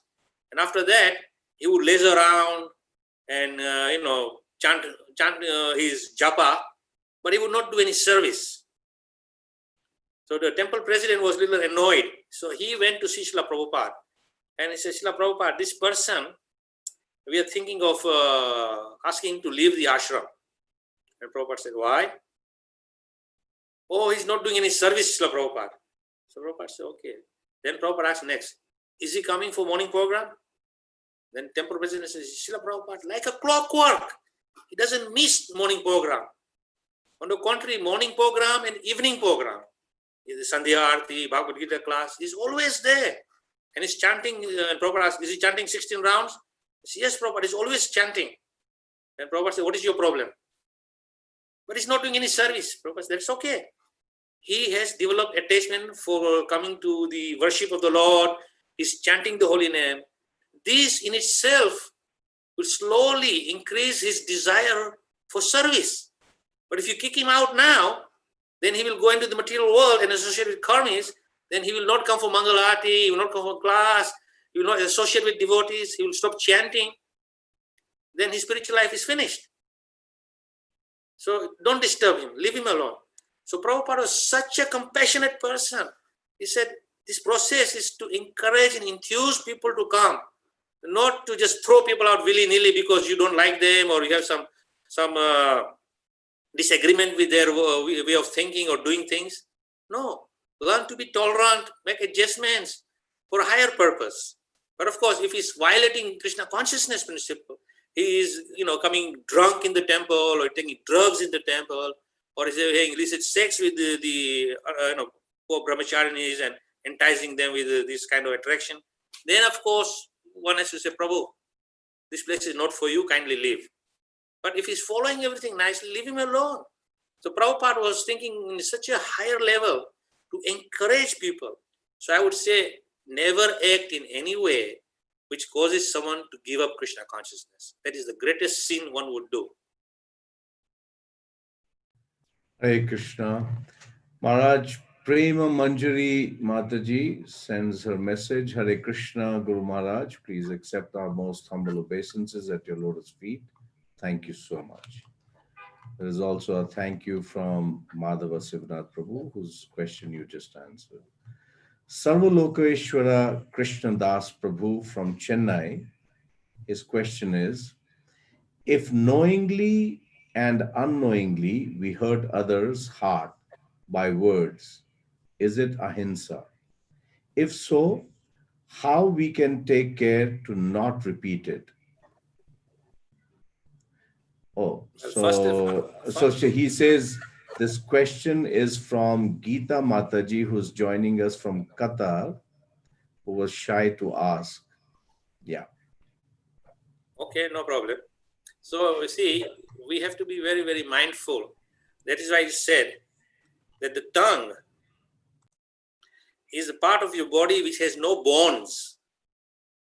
It's just a little flesh of tongue, flesh, but it can hurt someone the most, because if you vibrate the wrong vibration by wrong kind of words, harsh words, it can so much damage someone emotionally that physical thump you give him with a fist, someone can overcome the pain of that. But the harsh words is very difficult. So it is said very clearly, think before you speak. That is the practice one must adopt all the time. Before opening the mouth, one must think very carefully.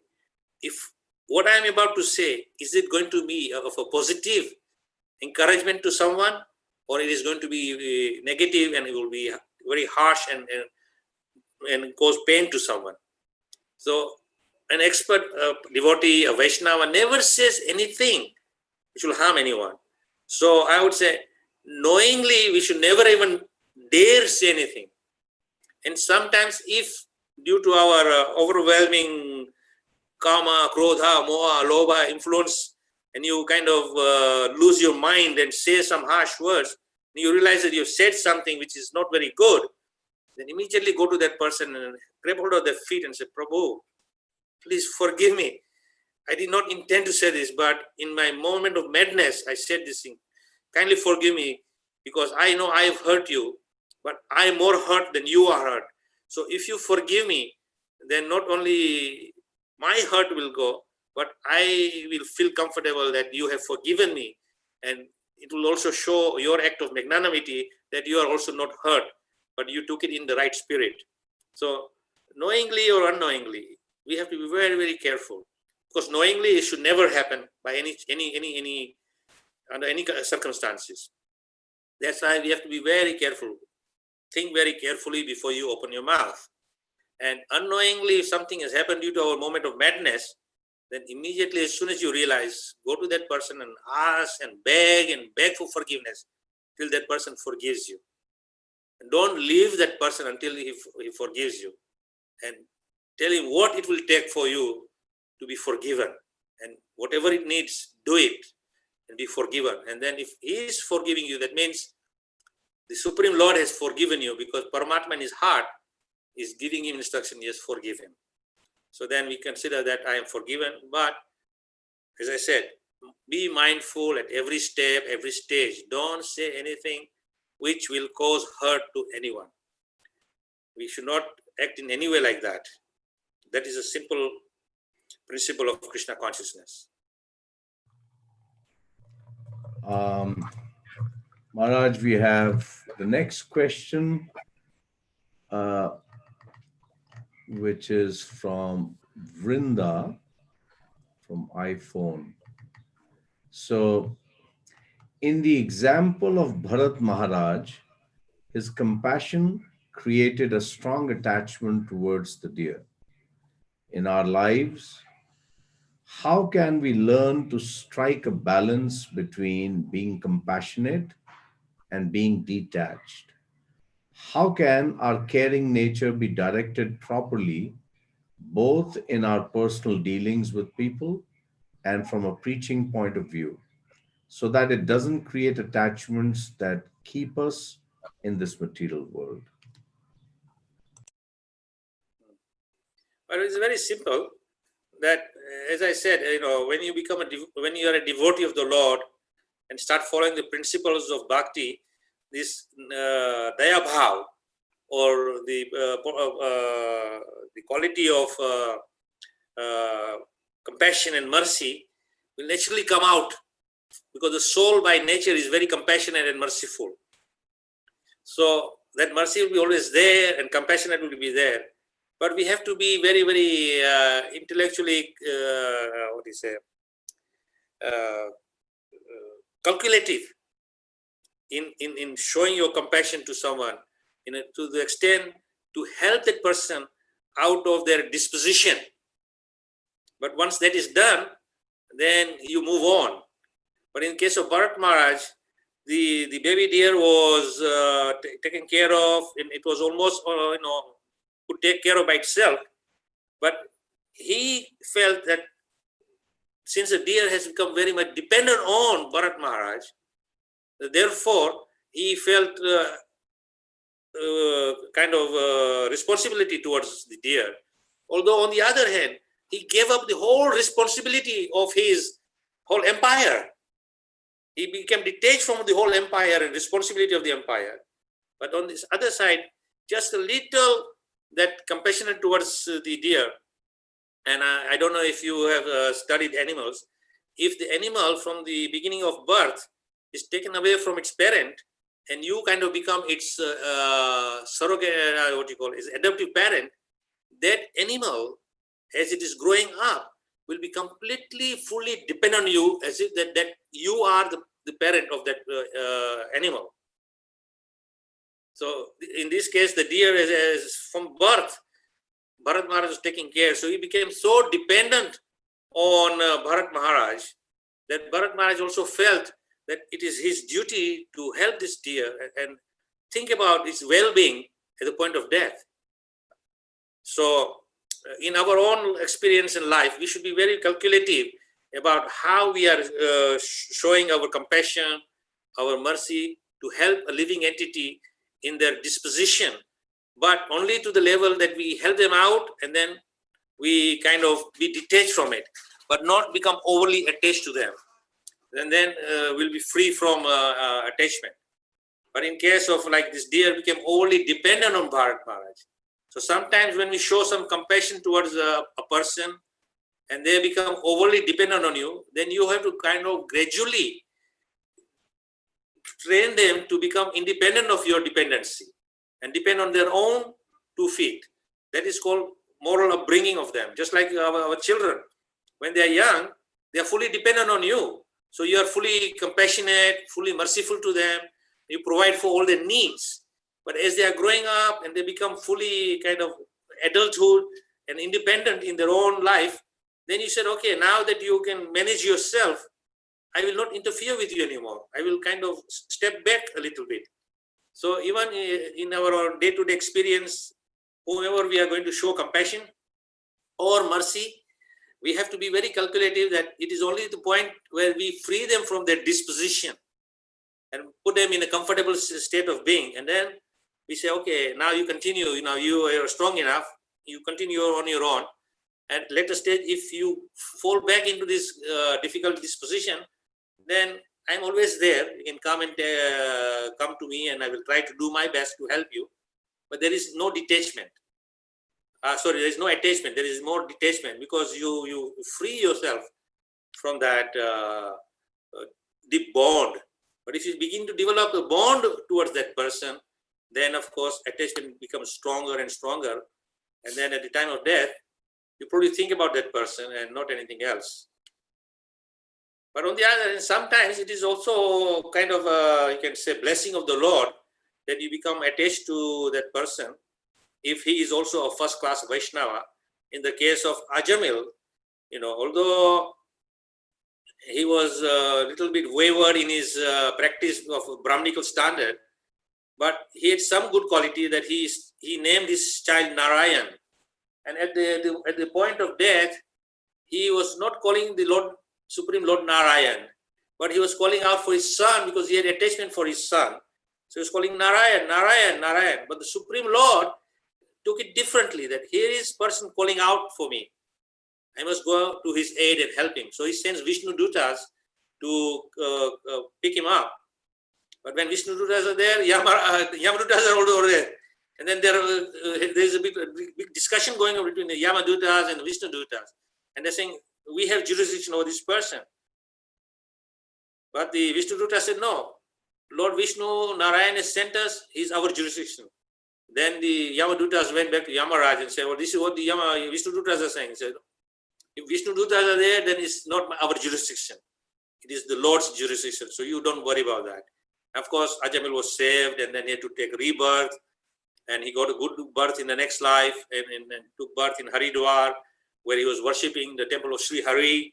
And then eventually he went back to the spiritual world as being focused on his spiritual development in his next life. So, but we are not always that fortunate like Ajamil. So we should not take a chance So I would say, be calculative in your compassion, help the person out from their disposition, and then be detached.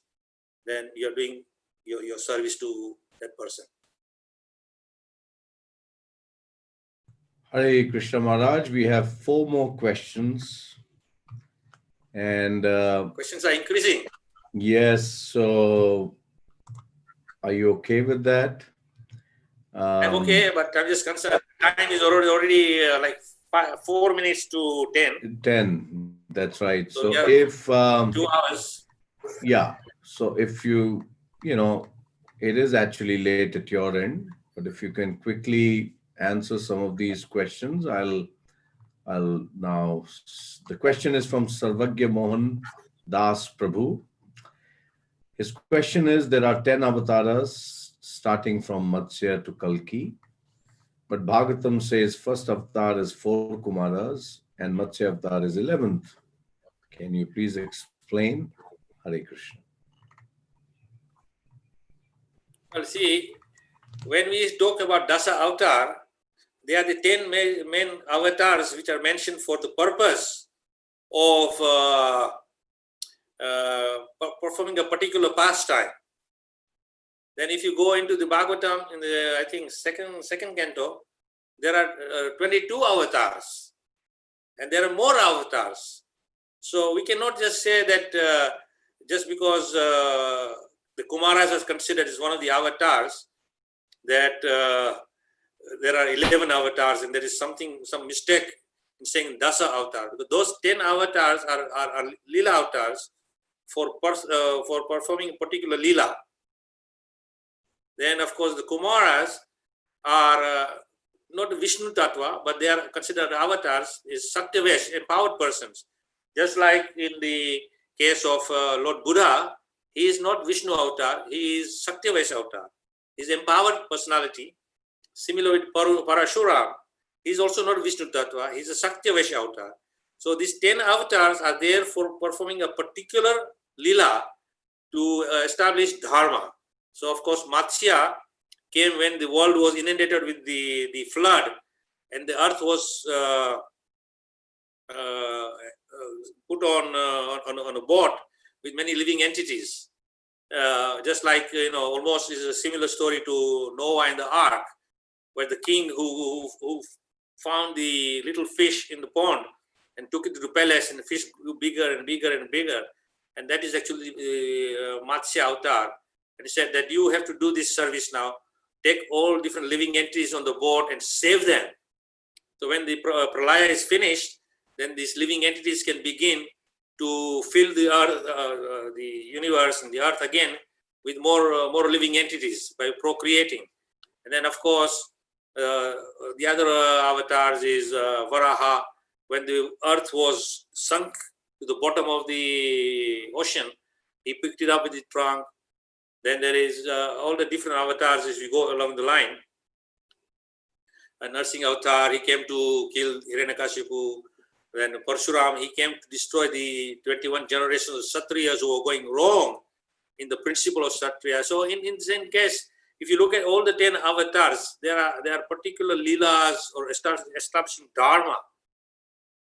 But there are many more avatars.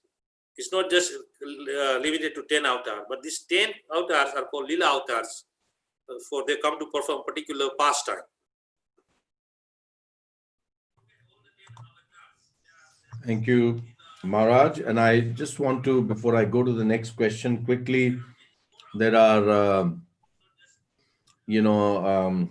messages on YouTube from Amrita Bijayani. Hare Krishna Guru Maharaj, please accept my humble obeisances. Sumit Sharma from Bahrain, Hare Krishna Guruji. Pavan Rana Prabhu from Muscat, who has met you when you came last. Hare Krishna Maharaj, Danvat Pranam, please accept my respectful obeisances unto your lotus feet, and all glories to Srila Prabhupada. Sheila Mataji from Hyderabad, Hare Krishna Guruji.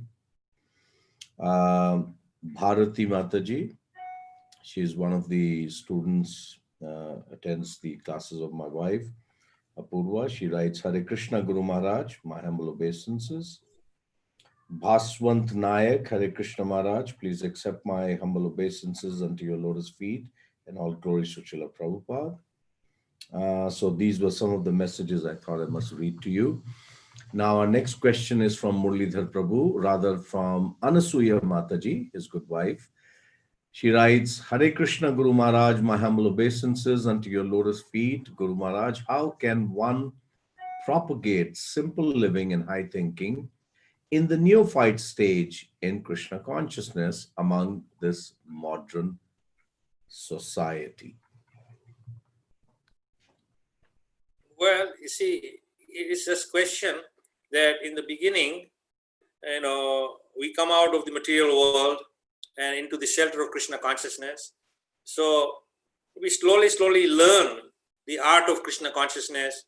And as we become more and more serious in our understanding and the practice of Krishna consciousness, then simple living will naturally come about as a result of your higher understanding. And when you have a higher understanding, then your desire for material acquisition, material luxuries will be minimized, because it will be not be very important for you. Whereas if you live a materialistic life, then the material world is revolving around all these things, or acquiring. I want this, I want this, I want that. You want all the luxury, you want all the fineries of life, and you work very hard to acquire these things. But when you become a devotee, then you realize the highest principle which will make you happy is when you are properly situated in Krishna consciousness.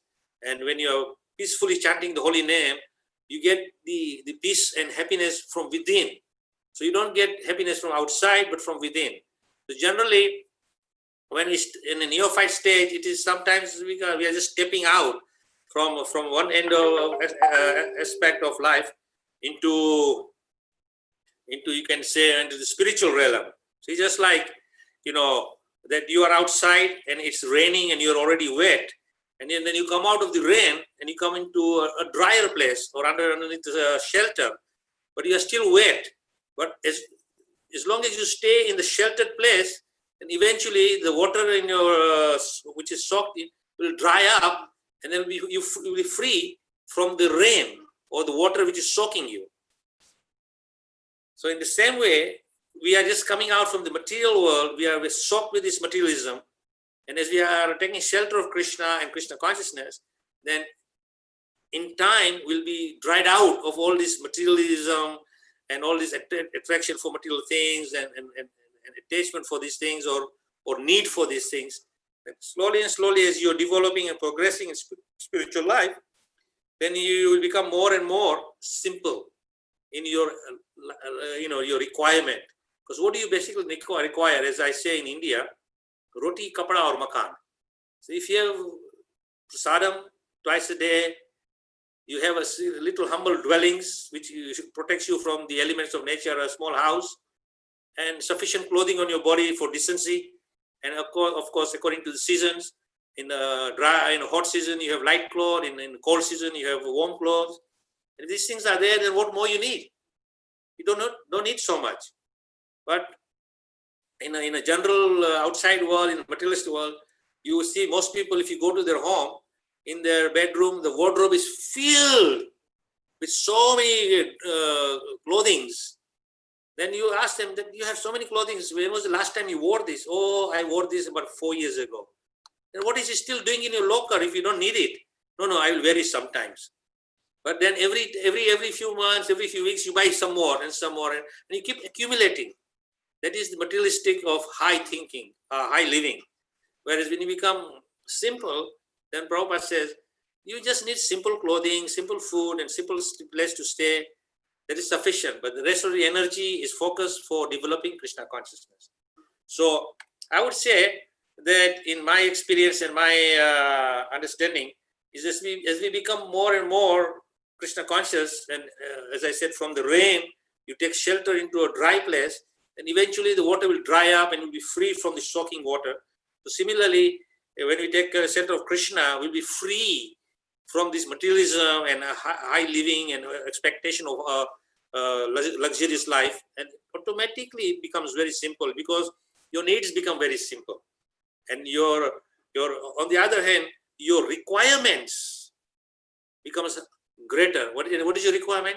The requirement is Krishna, association of devotees, and reading the scriptures, hearing more and more about the transcendental pastimes of the Lord, hearing the holy names. This is your requirement, but your need is very little. So then you find a balance with your needs, and then increase your requirement in the spiritual sphere, and then you will be very happily situated as you progress and you make advancement. Yes, simplicity will naturally come as part and parcel of life.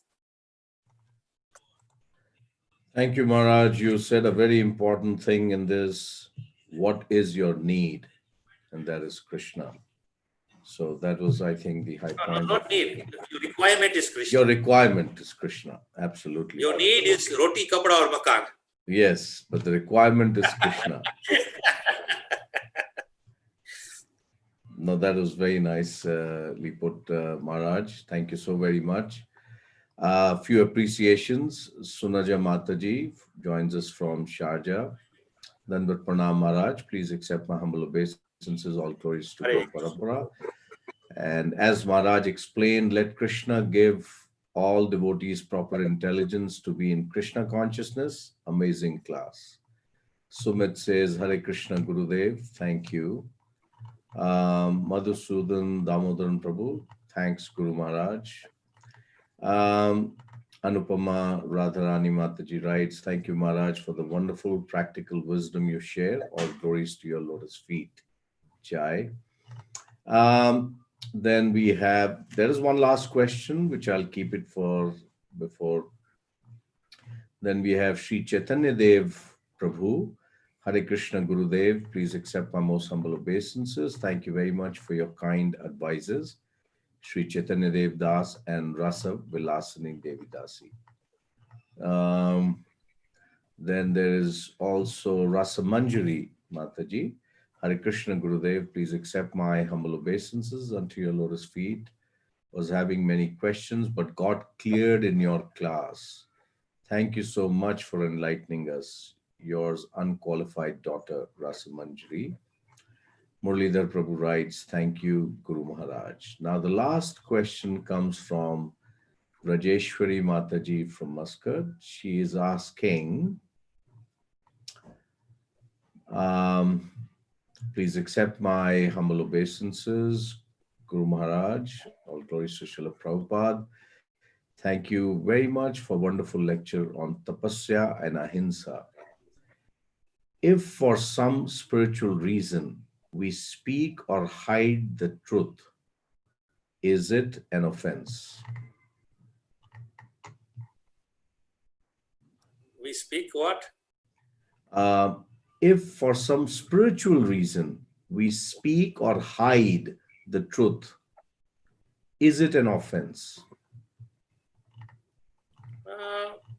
In my estimation, I don't think there should be any need to hide the truth for spirituality, because truth is truth. You know, it is said that even if you try to cover the truth with some kind of, say, what we say in white lie, or cover the, be not, how to say, you cover the truth and be, not generous with the truth.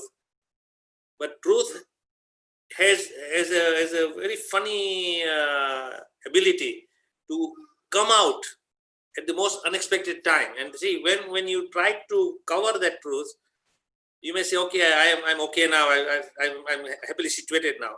But then at the most unopportune moment, it comes out, then it becomes a big embarrassment for you.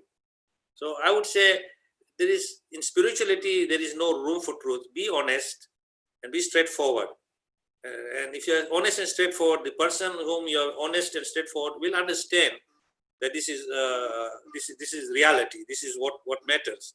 You know, we are not, because anything based on half truth can be very harmful to your spiritual progress, because the person whom you may cover the truth from may later on come to know the truth. Then it will be far more damaging than being truthful in the first place, and whatever consequences are, you've got to kind of face with it. So of course you have to be careful. there is a right, as I said, time, place, and circumstances to reveal the truth. At appropriate time, because if the conditions are not right, then you don't hide the truth, but you leave it at some other time when it's more conducive to present the truth, and the person will be able to digest the truth. Thank you, Maharaj. And this is the last appreciation coming from, rather two appreciations from Achra Mataji and Vijay Mehta Prabhu, husband and wife from Muscat. Hare Krishna Maharaj, Dandavat Pranam. Thanks for such a wonderful and elaborate explanation of 16.1 to 3 verses of Bhagavad Gita, along with examples to make us understand. Our husband says, Dandavat Pranams to you. I liked your valuable advice of remembering and following the virtues explained by you, like tapasya and varna ashram, ahimsa, satya, etc. We look forward to understand more from you. Please take care. Dandavat Pranam. Hare Krishna. And finally, Vrajeshwari writes, thank you, Guru Maharaj. So on that note, Maharaj, we thank you again for having taken your valuable time to spend with us and give us your wonderful association by being present with us and also through your Vani. And it is late at your end, undoubtedly. And so we really are very grateful for your, also the tapasya to be with us. For me, there is no tapasya. For me, I am very honored.